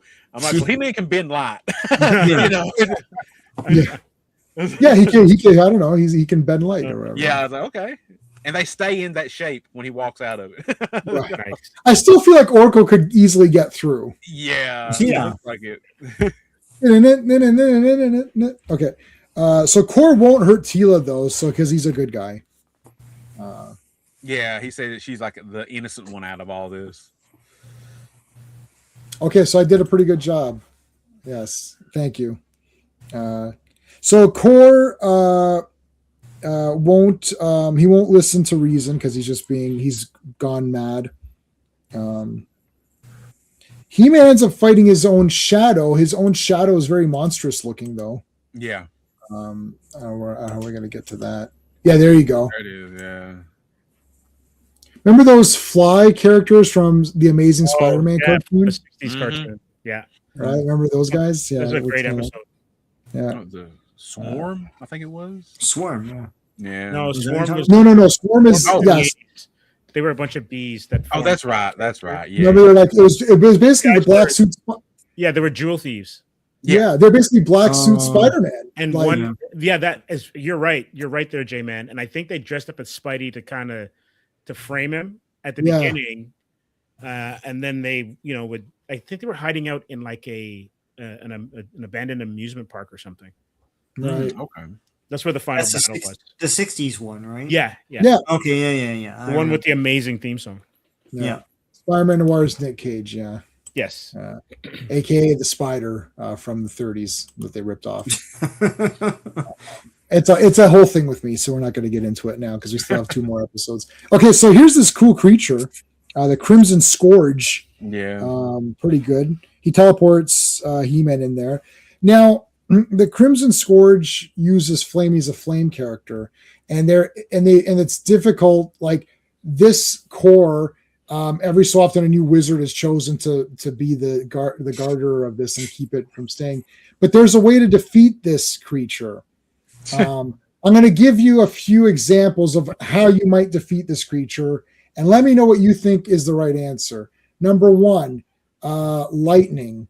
Number 2, throwing a couch at it. Number 3, water. Number 4, broccoli. Like number 5, throwing a rock. Like, I mean, so he defeats it with water. It's like, oh my God, he's defeated it. It's like, what, really? In thousands of years of wizards taking over this position, no one ever tried water. No one ever thought that. Yeah. And you never tried water? Water. Yeah, and Man-at-Arms tells the story. It's like, oh yeah, it went across Eternia, almost destroying the whole planet. Like, wait, what? Yeah, like. Yeah. So anyways, so Teela goes to rescue the girl. That's cool. I love how Triclops, there's a good part of Triclops sitting on the throne. Yeah, there he is. He's sleeping, yeah. Mm-hmm. I mean, if Skeletor came in, he'd be like really pissed at that. Yeah, I love how they got rid of Skeletor for this episode. You see the Collector fly away, and Evelyn's like, yeah, while he's gone, I'm going to take over Eternia. Yeah, where's Skeletor going? Yeah, where did he go visit Hordax? Where did he go? I love the. It's not gonna be. I love Teela's, and then I'm not pausing. I love Teela's bomb here that she has. She has like this. This like little explosives here. I want to say that she's used this in a few episodes. Well, she will, I think, in the series, I believe. And she has to stick her butt out because that's the way to throw it. That's the way they drew her. That's the way to do it. All the kids are like, after this episode, the kids are like, Teela's my favorite character. What? I thought you didn't like the girl characters. So she blows that up. She blew it up. Triclops does a lot of shooting with his eyeballs, though, which is cool. Yeah. Oh, I like that. Yeah, that's cool. That's cool. Yeah. Yeah, I like how she pulls a grappling hook out of her outfit. I'm like, where was that? Totally agree. RR, that song slaps. Yeah. She's got the grapple hook. Yeah, I said that.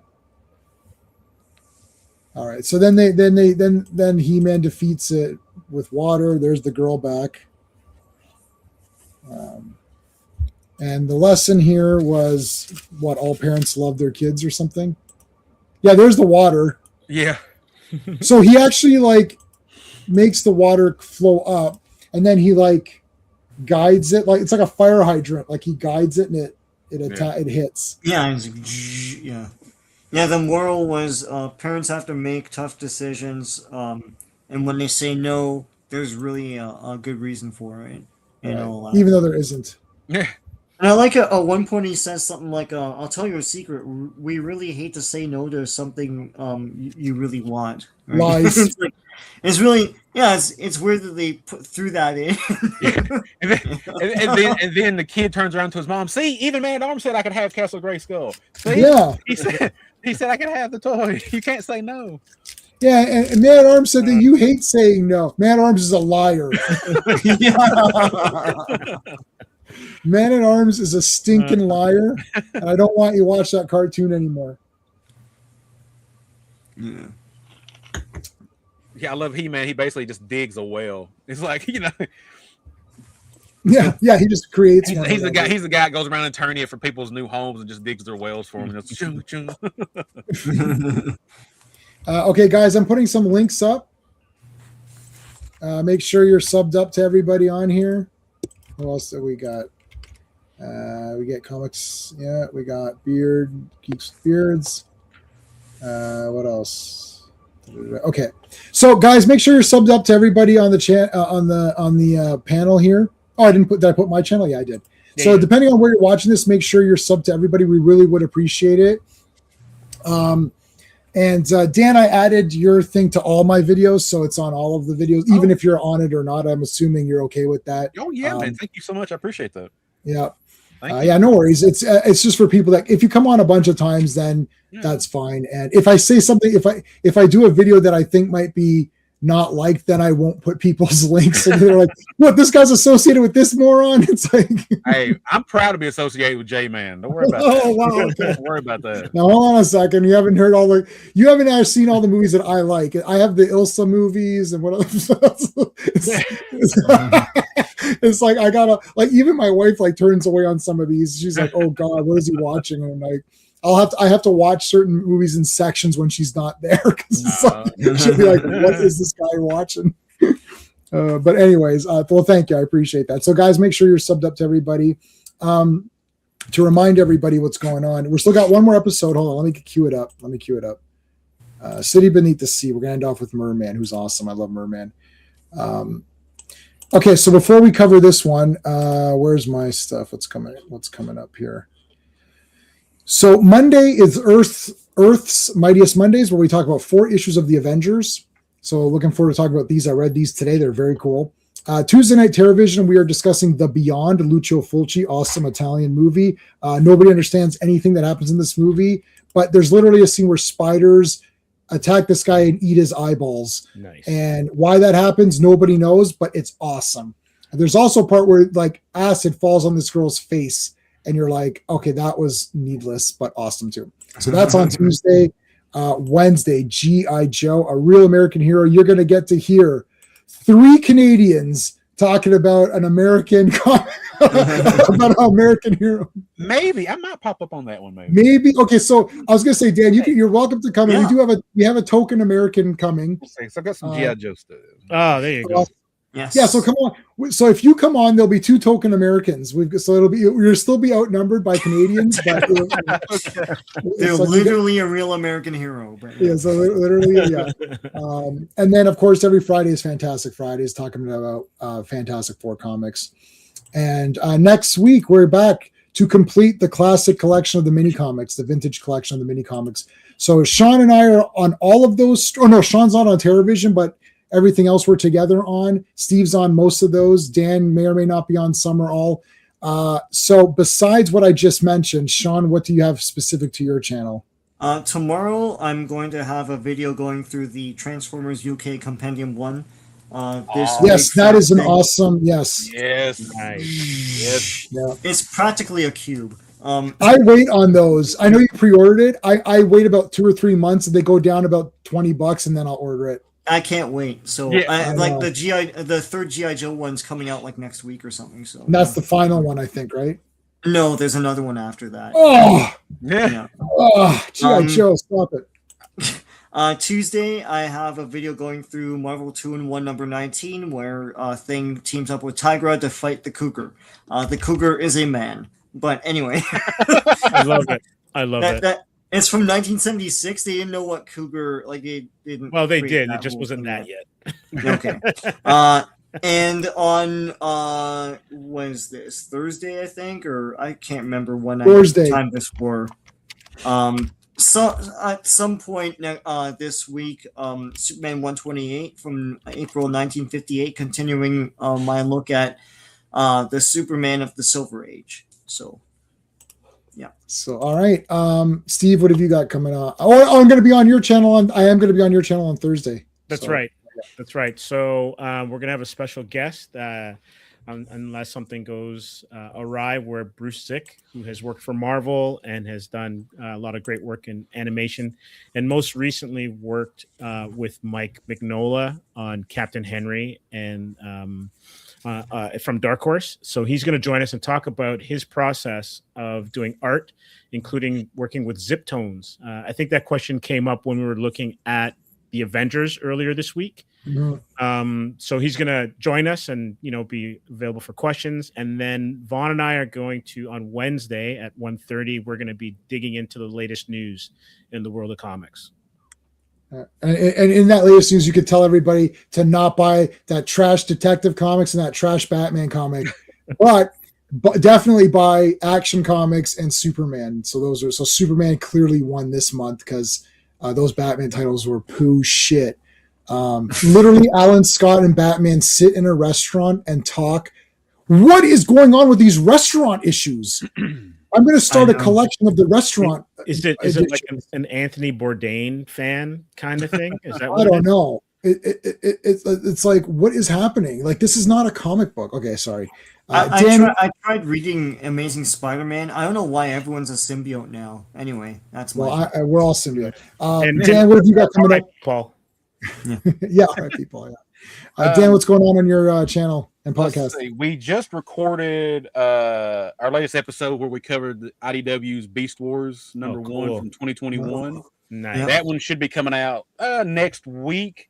And then the week after that, we're going to record an episode that I've never read this before, covering Gru. Oh, Gru, yeah. I've never read it before, and it's a listener request. Yep. And I've already read this first issue. Dude, it's fun. It's fun, yeah. I have some Gru comics. Yeah. Sergio Aragonés, man. So yeah, we're going to be recording that episode in a couple of weeks. So, all right. Yeah, you're going to enjoy Gru. Gru's a lot of fun. All right, let's do it. City Beneath the Sea. C for Catwoman. No, sorry. This is written by Larry DiTilio, directed by Gwen Wetzler. Script approved May 19th, 1983, but the final script revision is not available. And this was aired November 14th, 1983. There you go. To air is human, yeah. All right, so Whirlpool. There are these whirlpools that are sucking down ships or whatever. Suck. This was a good Merman episode. Yeah, I love Merman. Yeah, I always love seeing Merman in an episode. Yeah. Now Adam is doing some. This is messed up. This is very weird. He's like, Adam is chasing these girls blindfolded. I'm going to get you. I'm going to get you. And literally, I'm like, oh, here we go. he's chasing some cougars.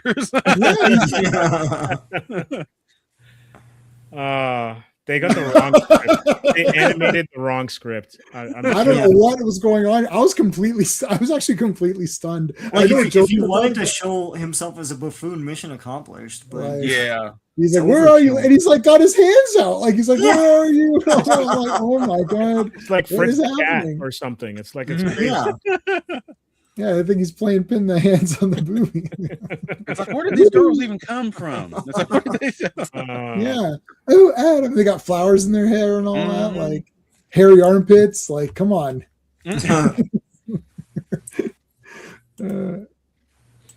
All right, so look at Cruncher. He's like, "What are you doing, Adam?" Like, oh my god. Yeah. So of course the father's there, and then he's like, "Adam, if you're gonna play with weird sexual games, can you do it somewhere else?" It's like, "No, father, I wasn't doing anything weird." It's like, all right. Men have died on ships, and you're chasing women. Here you are trying to pinch the ladies. It's like, come on. Oh my god. Yeah, First he's thing like, men are dying. First thing he sees when he takes the blindfold down, he sees his dad looking at him. He's like, And then Man at Arm tells him, he's like, "No, it's okay. Don't worry about it. He's just stressed over these ships. It's okay." Oracle enters, yeah, bitches, leave. There you go. Are you gonna call me? Bobby, are you gonna call me? It's like, no, he's dead, dumbass. This is like an 80s comedy. Like Yeah. Job or something, or Porky's.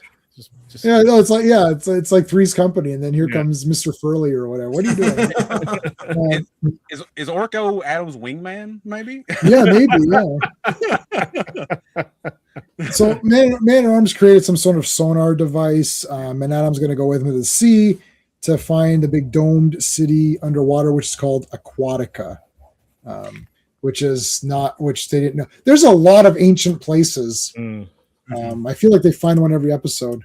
Look at this. That was a great shot of Adam. wow. Oh, my father. Yeah, I like the Man at Arms. He makes like the what is it? Remote Sonar control detection or ship something. Yeah. So look at this. This is a cool, like again, another location. Mm-hmm. When they get to Aquatica, it's pretty neat. It's like all jewels. So he's like, "I'm going to go with them."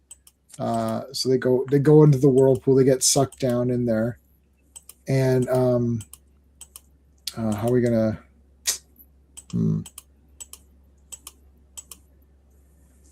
I wanted to show some of the backgrounds. Yeah, like the backgrounds are really neat. This reminds me of I had this game with the satellites spin around you. Forbidden Worlds? No. Oh, What's the one where the satellites? Forgotten Worlds, Forgotten Realms, Forgotten Worlds. No, Forgotten Realms is D&D. I never played that, but it reminds me of Nemo's ship, like in Yes, Captain Nemo serials. Yep, Yeah, I like how He-Man mentions like that's all those jewels and how rich the kingdom is. Mm-hmm. I think it's Forgotten Worlds. Forgotten Worlds. Is that yes, Forgotten Worlds. There's I don't know why it reminded me of that, but there's like, this was awesome. I had Forgotten Worlds for Genesis. It was pretty cool, but it reminds me of like one of those weird backgrounds or something. Nebuchadnezzar, yeah. Mm-hmm. All right, there's this wizard guy. So So Merman's the ruler here. He's using the Pearl of Power to control people's minds, but this guy, this wizard, is not really being controlled fully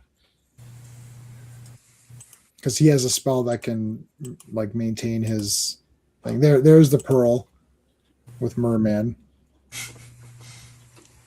He sends him to the arena. Yeah. And I like in this episode too how many times Battle Cat growls and He-Man's like, "Look, Cat, calm down. You'll have your moment here in a minute." It's like, calm down. Yeah, he definitely wants to get in there. Battle Cat's just hungry. He's surrounded by all these fish people. He's just hungry. He's just hungry. Yeah, they like fish, right? Yeah. Mm-hmm. because earlier in the episode when he's sleeping as Cringer, they say something about fish. He wakes up and Adam's like, "You're always thinking with your stomach." Yeah, I just think of Heathcliff. He'll just like put a fish in his mouth and it comes out. Yeah. Like bones Yeah, or with whatever. Yeah, I like that. Yeah. That's so cool. So here's another so and so has kidnapped the princess. This is 3. We only did 6 episodes tonight. Mhm. 50% of them is someone has taken the princess who whatever. So the surface men kidnapped the princess. It's like, oh god. And it's the same animation model as Mhm. the other one of the other princesses too. Yeah, they're all the same. They just princess. changed her hair color. No, like it's literally the same. Oh, is it literally the same? Yeah, yeah, see I it, think they yeah. just changed her hair color a little bit in this episode, I believe. If I'm not mistaken. Your merman's surprised. Yeah. So you got this giant scorpion thing. He-Man throws the scorpion at Merman, which is cool. You know, I love Merman, but this would have been a good episode, like to have introduced like Clawful. To have him Yeah, in as here, too. Clawful could have been the gladiator guy. Yeah, maybe had him and Merman both together in this episode. Yeah. So the Aquatic guys shoot lasers and stuff. The wizard guy, whatever his name is, saves them. Helps them. Oh, there's the guys at the top. That's cool. Brrr. Build army building figures. Yeah. Da-na-na. There's a very Cthulhu-ish vibe to that. Just Yeah. Yeah, that thing in the back. yeah. That was cool. I like underwater stuff. I've always have. Yeah. The princess's name is Nami, which is a coincidence because Nami is the navigator in One Piece. No. I mean, that's just that's. Coincidence. I doubt. What's his name? I can't remember his name now. Oda. I doubt Oda. Well, maybe he watched He-Man and wrote that name down. I thought Nami, that's a cool name. Possible. Yeah. So she's the rightful ruler. With the wizard explains he has a spell to not be controlled. Shalador, was that his name? I feel like these names are hard to Yeah, get. I can't remember. his name. Shalandor. Shalandor? Yeah. All right. I'm Shalandor. Can you say that again? Shalandor. Nope, didn't catch it. Shalandor. Nope. Yeah, Well, I'm they just just gonna come call up- you wizard. Yeah, they just come up with all these fantasies. I'm Flim-Flu. And it's like, oh, all right. What? Mr. Flume Flume? It's like, why, yes, have you heard of me? No. Oh, you sounded like you kind of heard of me there. Sorry. I'm Blue Blah. I'm really Oh. famous. Yeah. I'll make you famous. A lot of good movie references tonight. Yeah. Oh, and Sean, you were talking about the rotoscoping. The scene here, we might not be able to show it, but when He-Man dives into Yeah. the water, Oh, I love that rotoscoping right there where Yeah. it shows him diving into the water. It's like, It's like a little bit of a run and then he dives. So I love how think they that- did that. I think that might have been done for Flash Gordon. They just like reuse the maybe. the rotoscopes. Yeah. It's they just didn't so do smooth. I love it. Yeah, you didn't do the diving that much No. in this. The new ones are like obviously the sword swinging stuff Yeah. and the punching and the camera and stuff like that. Yeah. yeah, there's the princess, pink-haired princess. She reminds me of the Hulk's girlfriend back in the day called Jarella. Mm. Let's see, Jarella. Yeah. Jarella Hulk. He had to shrink down. She Oh was- yes. Oh yeah. Oh yeah. Shit. No. Yo. I read that. I read. Isn't that story amazing? Oh my god. She Why did I? was a great character too, man. Yeah. That was absolutely friggin' awesome. And he was happy there, and he Mhm. took over the rulership, and he was like a good king. And Yep. Right. when did we read that, Sean? Did we read that together on stream? Yes, it was it not Avengers? It may have been part of the It's Avengers one of these, Masterworks yeah. collection. And we're saying like, wait a minute, what the hell was this? This is Planet Hulk. Like what? Yeah, it was yes. Oh, dude, that was a great comic. Jarella, man. And then when she Yeah. dies, spoiler Yeah, alert, yeah. That, dies yes. years later, this robot comes and kills her. Oh man, just great stories. Yeah, that is an awesome story. My mind kind of went to Nora Freeze when I saw this. Yeah, there's Yeah. that too. Yeah. Yeah, with the thing. Yeah. Yeah. They do the reverse the pool polarity of the pool, or reverse the thing. Reverse the polarities. Yeah.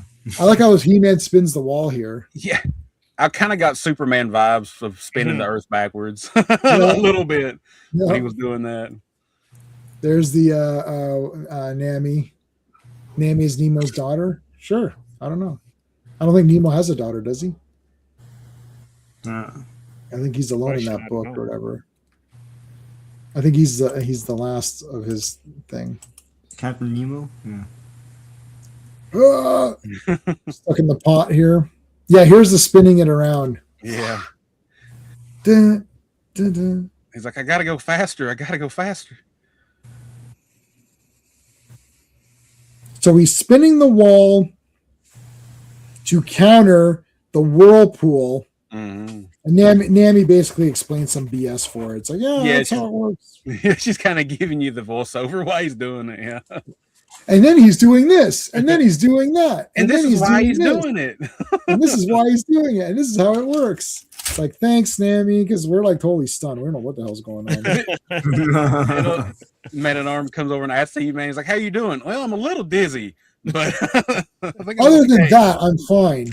Yeah, other than that, I'm okay. And I love too in the other episode where he's fighting the Crimson, and it keeps shooting at him. He's like, "This is just not my day." Right. Yeah. So a little bit of He-Man jokes going on in the episodes today. There were some good. Some good moments. The lesson here was, don't judge people by the way they look. Yeah. Well, what if they are skeletons or something, or what if they have blood in their like they have blood in their mouths and have sharp teeth or something? Should I judge them then, or?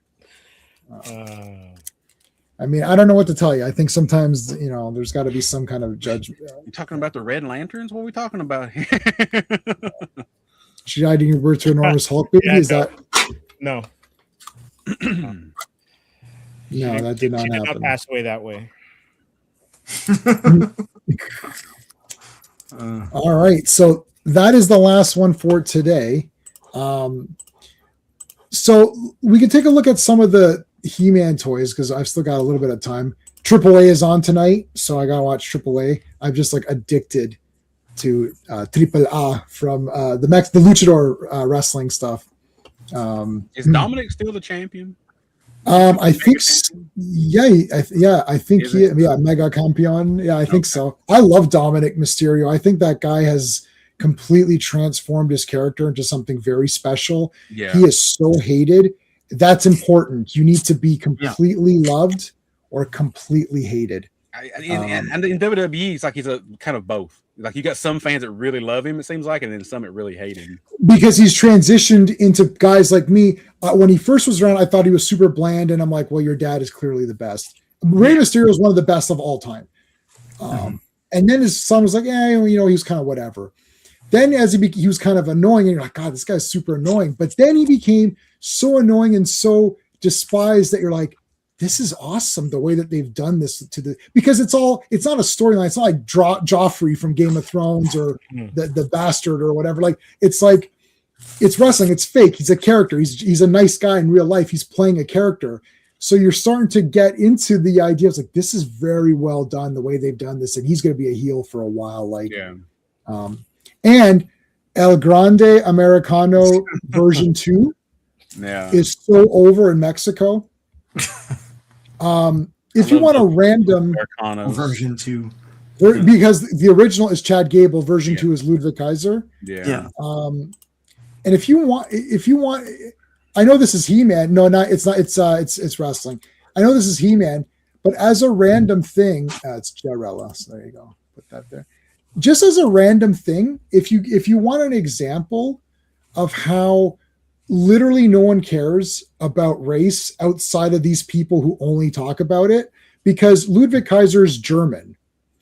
El Grande Americano was Chad Gable pretending to learn the secrets of Luchador, and he was pretending to be another character. His mask and everything like that was sort of making fun of the Luchador stuff because he was a heel, right? He's a rudo is what they say in thingy. So he's a rudo, he's a heel.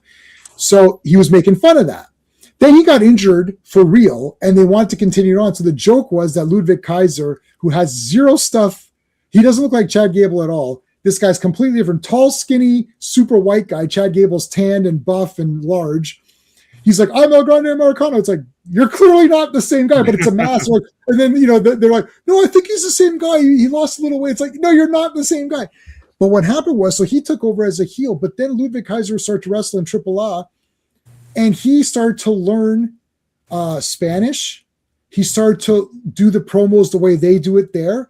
He started to adapt to the way that their thing was. So what happened was they were cheering for this guy, and it's like, they're making fun of the fact that he's El Grande Americano. He should be El Grande Mexicano, right? Like, but he's saying, I'm the big American, and they're making fun of it. But the crowds in Mexico started to like the guy because they saw the real person was doing the promos and learning the language, and they got excited for this guy. So then his mask changed, like, because everything about him was making fun of luchador stuff, but he suddenly started to change his outfit and the mask. The mask got more luchador, like real luchador like. He toned down the outfit, the colors changed a little bit, and he adapted to their thing just because of the situation. It wasn't a planned thing by the WWE. He got over. So they're cheering for this guy. They're like, this is weird, because then when he goes on Raw, he's booed because he's a heel. But in Mexico, they're actually pumped up for him. So they had him win the Rey de Reyes, and he got the sword. They're friggin' cheering, and the guy's crying. He's like, I'm like, what the hell happened here? And so I watched this. So I was wondering, I actually you could Google this and watch. There's a guy, I found this guy's video who explained it. And I was like, oh my God. So the way I'm explaining is sort of the way he explained it, because I didn't understand. I was like, why do they love this guy now? Like, what happened? But I was like, yes, he did do all of that. So you see, they don't care. This guy's a German wrestler who was making fun of their thing, but then kind of got pumped up for it, and now they love him, and he's supposed to be a bad guy. So they turned him into a Técnico, which is a face in Mexico. So they turned him into a good guy. So he's a good guy there, but he's a bad guy in the other thing. But so they're going to have a match between those two guys, and then the winner will get to keep the name. Oh, and guaranteed, and that's what'll happen. And then Chad Gable will be revealed that it was always Chad Gable, because Chad Gable doesn't need that gimmick. Like, he's already good anyways. But Ludwig Kaiser, I mean, he has, like, I mean, he's done nothing. He came and he was part of the thing with what's his face, Gunther. The only thing that guy did was date Tiffany Stratton in real life. That was like his accomplishment or whatever. I know that they're over in NXT. Los Americanos are. They're over in NXT. They've been showing up there for a while now. I like those guys too. Yeah. Yeah. They're actually going for the tag titles, I believe, for NXT, if I'm not mistaken. They are going for yep. And I watch NXT also. Yeah. They're cheering for El Grande Americano. That's from Total Recall. I wanted to look at so Masters of the Universe core line. So here's your normal. These are the movie ones for the kids to play with. I believe this is what I've ordered. I believe I pre-ordered this. That 4-pack from Amazon, yeah. Yeah. Do I get it or not? Who knows? Now, I know, this might not be clear, but this is Mecha core line. And Dan, I know you were saying that you posted. I think this figure looks very cool to me. And I know someone was kind of making fun saying, oh, it looks like shit, but I thought it looks pretty good. Yeah, it was on one of the He-Man groups on Facebook. It posted a picture of the Mecha toy, and I looked at it and I thought it looks really good, because he comes with, it's hard to see here, but he comes with a couple of pieces that extend his neck. Yeah, there you go. That extend his neck. And I looked at it, I'm like, this is a really good looking figure for $10 American. This looks really nice. And somebody just made a dumb comment. It's like, well, if you had any sense, you just skip the entire line, blah, blah, blah. And they're just like, well, the movie's going to suck. I'm like, how do you know that? How do you know the movie's going to suck? It's not even out yet. It's like, how do you know? And as I always say, I judge as I go. I judge every movie as I go for everything. Even if I don't like I didn't like Man of Steel. Well, that's a lie. I liked it when it came out. Yeah. So by the time BVS had come out, I didn't like Man of Steel. So it was like I was going into that with like, I don't know. But again, I'm going in, and Sean can verify this for Superman Returns. We all sat there saying this is going to be a terrible film. But Superman Returns Day, I had the music playing, had the Superman t-shirt. I remember calling Sean. I was like, Sean, I'm on the way. And you're like, yeah, I'm going. And Sean's like, yeah, I'm going to meet you at the theater. It's Superman, you know? And then we sat there and the movie sucked. It sucked, but I can't help but getting excited. You know, it's He-Man, it's Superman, you know, even Supergirl. And I know this is going to be poo. There's still that little bit of like, well, it's Supergirl. This will be, hopefully it'll be kind of neat. Like, you know, I sat through all 100 seasons of the Melissa Benoist one. And even the last 99 seasons of it were terrible. But I still like the original one too with Faye Dunaway. Oh yeah. Helen Slater's the best. I like that movie. And that movie everyone makes fun. I saw it in the theater. Yeah. You saw it in the theater? Yeah, my mom took me. Yeah. Wow, I know I did not get the chance to see it, man. I did not. Al was saying about army building with the kids line. I think you probably can because I think they're going to make some of Skeletor's guards. Well, they are here. This is it. You could definitely army build with the Skull Knights for sure. Yep, the Skull Knights are there. Like I said, here in the U.S., they're going to be roughly $10, $9.97. I think it is at Walmart. So I mean, very affordable. And like I said, they are great looking figures, great articulation. The sculpts look really, really nice. They're just I think they're 5.5 inches, so they're about the same size as Origins. Like I said, I may skip the Chronicles line. They're like $27 for those. I may skip those and just get the core line and be happy with that. I think it's going to be great. I think Chronicles is going to be $40. So they've been showing up in Canadian Tire, which is a literally like a hardware store. I mean, like I go to Canadian Tire to get, you know, tools or something. It's I never thought of like, oh yeah, toys. I guess they don't always have toys. It's seasonal, so it's weird it's seasonal now. Yeah, and it's cool too because they're going to come out with this core line. I believe they're going to come out with a He-Man and Sky Sled 2-pack. Yes, I saw that. Core line Sky Sled. Yeah, Sky Sled. I've already seen it. Jinxie though, but yeah, it's almost like a speeder bike. It's almost like a speeder bike in a way, kind of. Yeah, that looks really nice. I like that. I'm afraid a lot of these are going to be Amazon exclusives, though, so I don't know how hard it'll be to get my hands on them. Yeah, I'm not going to break my back. I have this. I do have that. Yeah, I'm not going to break my back to get it, but if I get them, I'll get them. Yeah. So now they've also done. Hold on, they've also done Masters of the. And I know the Origins style Trapjaw, I think it's supposed to be a Walmart exclusive, I believe. Yeah, here you go. So now they're doing, but you see, okay, so Dan, you're better equipped to talk about this. Do you not think that this looks weird? Trapjaw looks amazing, but He-Man looks weird. He looks dumpy or something. Yeah, for the movie look, I don't know. Yeah, it just didn't look right to me. I don't know. Something's off. It's the proportions. Yeah. You know what it is? It's his shoulders. Yeah. Shoulders are too big or his legs are too small. Yeah. Like Trapjaw's okay because he's a monster and he looks okay because he's a monster, but him being a human is weird. It looks like He-Man looks like he's two different sculpts put together. Now this is much better. You see, these are better. This is what I've got pre-ordered. That's movie, right? That's just this is the movie. This is movie core line. Yeah. I don't know. Go ahead, Dan. It says something about maybe I don't know, maybe because it's just live action and just the origin style, like you said, Steve, the origin style, just the proportions just look odd to me for He-Man. I don't know. I don't like the way it looks. But like I said, the Trapjaw is supposed to be, I think, a Walmart exclusive. The Origins of Trapjaw is. So, I mean, I won't get it, but I'll definitely look at it close up and just kind of just see how it is. Yeah, I think so. There's 3 lines. What's the time? Yeah, we'll start to wrap up. There's 3 lines for the film. There's Origins, Chronicles, Core. The Core line to me is what it. You know what? I said this. I don't know if I said this live, but this could be a hot take. Hot take. Core line should be the only line. Yeah. Because there's going to be too much confusion. There's too many things out there. Because it's like the Core line is perfect because it's $10. It's aimed at kids. You want kids to see in the. I think Mattel knows that the adult collectors are going to buy it anyways. Yeah. Right. So instead of making 3 different toy lines that now we're supposed to like, who is the Origins? So Masters of the Universe 2006 movie Origins is for who? Right. Who is that for? And a parent is going to be very confused. They will be. Yeah. Yeah. It's like, okay, He-Man. It's like, but there's other ones. It's like they kind of look the same. Yeah, and I mean, really, I've showed it 100 times, but I mean, you got the core Skeletor here, the new one. I mean, he kind of looks good with an Origins figure.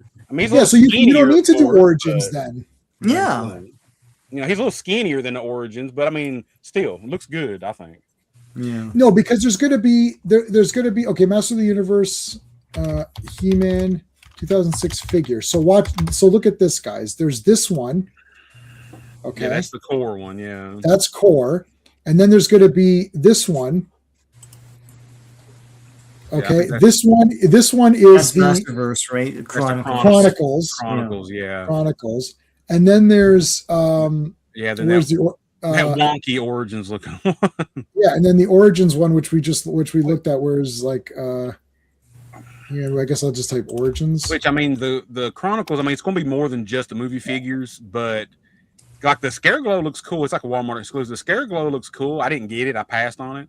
But yeah, I don't know. When it comes to the movie line, I think it, like you said, Jay, man, it should be just the core line. I think in a way. Yeah, because it's proportioned for humans, and being one line, instead of making 3 He-Mans, why don't you just make the core line and really make and mass produce them? Yeah, like you need to get it so that this is one of the things. This is a toy thing. People need to figure out this toy stuff. I feel like one of the lines is going to suffer. Possibly, they're definitely the Origins is going to suffer. Yeah, and nobody's going to. I mean, people will buy these toys. Don't get me wrong, but I feel like something's going to suffer, and they'll be like, "Well, nobody wanted these movie toys." It's like, well, no, we wanted them, but you just put so much out there that parents got confused. Yeah. So I don't well, because if I say I want He-Man, and then so I got He-Man, my neighbor Timmy got He-Man, and we're like, wait a minute, what the shit is this? Why is yours look weird? Yeah, you'll have parents out there buying 400 different He-Mans, and the kid be like, "That's not the He-Man I wanted," but it says He-Man, but it's not the He-Man I wanted. Yeah, which He-Man, and kids not going to say core line, and even if you do, if you go to Walmart, this is not a diss on the people there. The people at Walmart are not Masters of the Universe experts. They stock the toy shelves. Yeah. Right. Unless you're somebody like me that collects the stuff and knows it. So. Yeah, like I mean, but they're stocking stuff. Like they just go in and stock it. It's like, do you have He-Man? Yeah, over there. And then you're like, oh, I need this one. I don't know. Is it there? True. Like I don't like it's they don't know like you say Hot Wheels. Hot Wheels are there. Oh, thanks. And then it's like, oh, wait a minute, I need the 2021 vintage Hot Wheel collector edition set. Like, I'm looking for the gasser. Where's the? I don't know what that is. I don't know what this stuff is. And I've seen, and I'm a toy guy. And I don't know everything. Actually, you know what I saw today at Walmart? The LJN style new figures. They had Ultimate Warrior, Stone Cold, and I can't buy these. I sat there, I had it in my hand. I'm like, I can't get into this now because Transformers is super expensive and every figure looks awesome. I'm like, I have to stick with Transformers. He-Man, because they're cheap. The core line is the one because $15, okay, that I can handle. Yeah. The Chronicles is going to be $40. So I just might have to pass because I don't have. And Origins is probably going to be 20. And the funny thing is that Origins looks smaller than the core line. Yeah. Yeah. Technically, if you right, Origins is still a little smaller than the core line, isn't it? It's almost the same size. I think they're supposed to be similar, 5.5 or something. Right. And they're $5 more. Yeah. I think the Origins at the Walmart of mine is already $20-something for the Origins. Yeah. The Origins is double what the core line is, and it's around the same. That's kind of. But now, come on, Jay, man. You know you want that Logan Paul LJN figure. Come on. Logan Paul is maybe in real life he's kind of a scumbag, and he's got that scam going with that Pokemon stuff, which is like a super scam. Come on. But he's great in wrestling. Yeah, as a wrestler, like getting the fans to hate him and stuff. Yeah. He's awesome as a wrestler, and he does a lot. So he came into I don't know this became a wrestling thing, but he came. Well, you're wearing Rip'em, so it makes sense. He came into wrestling, and we're like, yeah, whatever, right? Like all these people come into wrestling, and then they do their stint, and then I was like, this guy's like taking it serious. He's cutting the promos. He's doing the wrestling thing. He's doing the heel You can shit. see him learning. Yeah, he's learning. So. He did a much better job than Ronda, and I'm definitely watching Ronda and Gina on May 8th or whatever it is. I can't wait for that. I'll watch that entire card. Gina. Are you going for Gina? I'm going for anybody because I legitimately like both. Yeah. I like Ronda. I know she's a heel, but that's how she does it. She's a wrestling. She's a Pops heel. up in AEW randomly. I don't know if she's signed. She's there. not going to stay on AEW. I know people say she's back. No. Stop posting she's back videos. She's not back anywhere. Yeah. Like, stop posting this. I think people's already forgot about it because Jericho came back last week. Yeah, Jericho's back, and Jericho ruined Danhausen because they thought that Jericho was coming out of that coffin. You're like, why would Jericho come out of a coffin, dumbass audience? Yeah. Like how is the audience this dumb? Sean, how long? It's WrestleMania 50 or what are we on now? No, it's like 40 something. Okay, so it's 40 something WrestleManias. You still don't understand how this works? Oh, I thought it was gonna be Jericho. And Jericho has what to do with coffins. Yeah. I love what they're doing, Danhausen. Like, he's not wrestling right now. People are fussing about it, but I love he's just cursing everybody. It's funny. He doesn't really wrestle. No, I mean, a little bit of Ring of Honor. He did some with PCO. I watched Ring of Honor. The Danhausen is super funny. I like Danhausen. Yeah, he's the best. And he's a nerd like we are, you know. He's a super nerd. Yeah. I watch his normal video, like his normal videos, and he's a super nerd. Oh yeah. I want a jet plane. I want my face on the thing. And it's like we can't really do all that. Where, CM Punk had to buy comics for him, and he's like, and they're at like the Comic Con. He's putting it like X-Men 1 and shit, and he's like $25,000. What are you talking about? I'm not gonna buy. Yeah, no. It's like, oh, you're not gonna buy? You are cursed. You are cursed. Danhausen is really, and then was it last week where he looked over and Danhausen was still there? He's like, oh, I thought you normally disappear. He's like, no, I'm here. It's like, and then just recently he accidentally cursed the referee where he couldn't count to 3. I haven't finished SmackDown. I only saw the first hour. I only saw the first hour where Cody Rhodes and Thing have to talk about nothingness. It's like no one cares about your stupid feud. Man, you got Pat McAfee showing up. And whatever. You ever see Clueless? I'm gonna clip this from Clueless. Whatever. Yeah. It's like whatever. Nobody Cody's cares. kind of becoming the new Roman Reigns. He's going to hang on to that belt for a while. Yeah, I don't. Oh God. Anyways, okay. Sorry, we went way off topic, but anyways, Lois Lane. I think it was my fault. She's the best looking Lois. Oh, best looking Lois. From Superman. Yeah, I know. She, quite attractive. I'm partial to redheads as well too, even though Lois isn't a redhead. So, like Terry Hatcher is clearly. I was going to say Terry Hatcher. You're going to say hot, right? But in terms of best looking Lois, a lot of them are good looking. So it's hard to pick. Good actresses. Yeah, it's really hard to pick. I even like Kate Bosworth or whatever. Who was Henry Cavill's? I can't remember her name right now. Oh wow, yeah. It's oh my God, what's her name? Oh God, Amy Adams. Amy Adams. Yes, I have all the time in the world for Amy. She looks good. Lois Lane, like that. A little bit.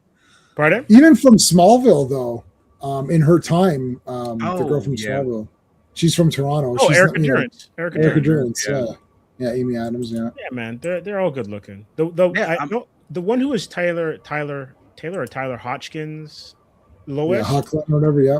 Bitsy. For sure, she was meant to look like Margot Kidder. Like for sure. They cast her that's more like a Chris Reeve. Yeah. Superman. She's very skinny. I like. I don't mind the TV Superman. Even though I'd probably say like 80% of it's pretty lame. But the 20% of it that's like somewhat decent is kind of neat. And I met Tyler, and he was very cool. And I met Brandon Routh, and he was also very cool. Yeah, Bitsy Tulloch. I love the Crisis episode where you see Hoechlin Superman and Brendan Routh Superman together. You can see like Brendan is towering over Hoechlin a little bit, I had the best Brandon Routh. I told you, Brandon Routh at the end of that Crisis, he flies off. This is going to be the last thing, and then we're done. He flies off, and then he should have gone into a new universe. I did a video on this. You could search this if you want. J-Man's like, I don't know, go to my channel and search like Superman idea or something. I wrote out the first season. I mapped out the first season, and it's like, and Superman gets called to another. He goes to another dimension, and there's no known heroes there. He's like the best hero, but there's villains.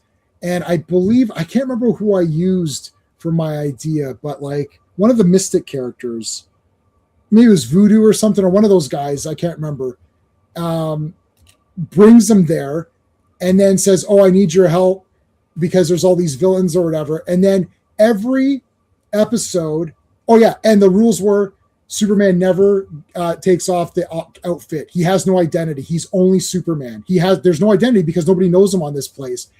So he's always Superman. He doesn't have to wear the costume every time, but he's always Superman. Like, he's not a secret identity. He's not shown to be stupid or get needlessly damaged for no reason, right? Because what it is that every episode a new hero is introduced, and you could use one from DC's thing. So go do deep cuts, like dial H for hero. Mm-hmm. Like go deep cut with this. Like get weird Superman characters, and he helps them. So every episode he trains one hero. So the whole point is that he's there to train the new heroes for this dimension. So he's always Superman and helps them. And then at the end of the season, all the heroes he's trained team up to fight the one bad guy of the season, right? And then some heroes can stay on.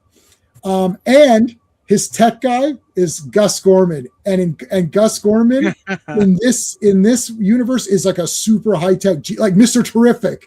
Mm-hmm. Like Gus Gorman is like Mr. Terrific, because the whole point and the reasoning behind that is that if you pick unknown characters, like everyone likes Brandon Routh in that Superman Kingdom Come outfit that he wore in that. So if you keep that, the fans are happy, right? You can have Gus Gorman and make him smart and awesome, right? And it is a diversity checkbox, but it doesn't matter. You have them. Now you've got two guys that are working together, right? Plus, if you use Voodoo or someone else, you can have other guys too. So you check your diversity boxes because let's face it, you have to.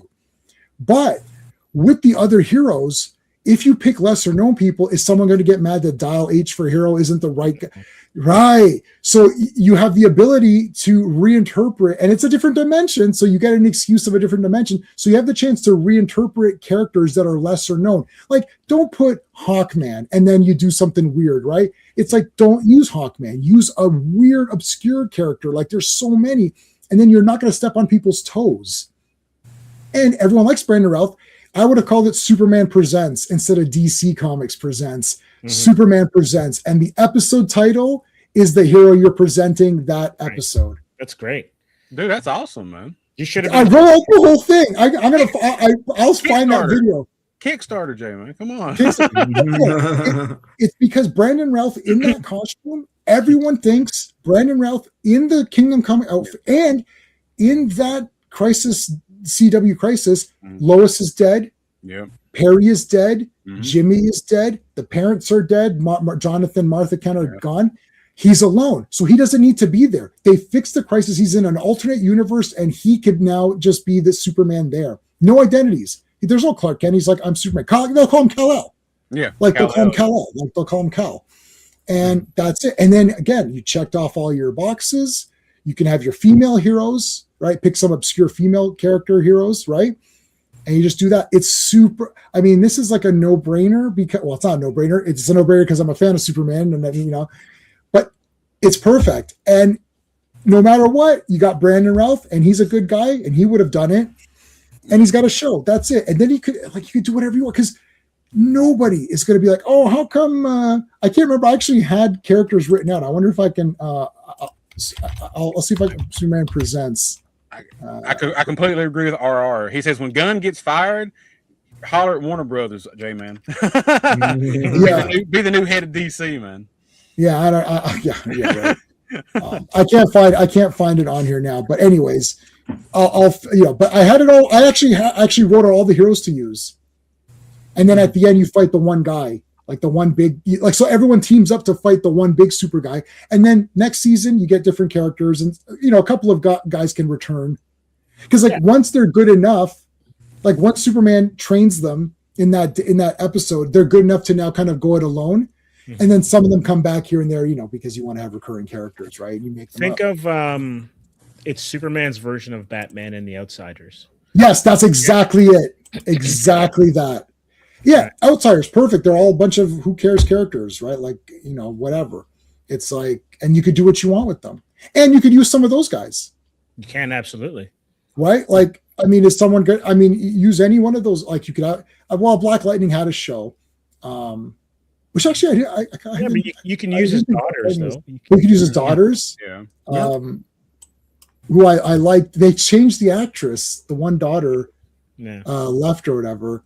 I kind of liked Black Lightning. I thought that was kind of cool. Somebody from DC is going to watch this and be like, that sounds like no. There's a video explaining all this in detail, so they're screwed. If they do that, they're screwed. I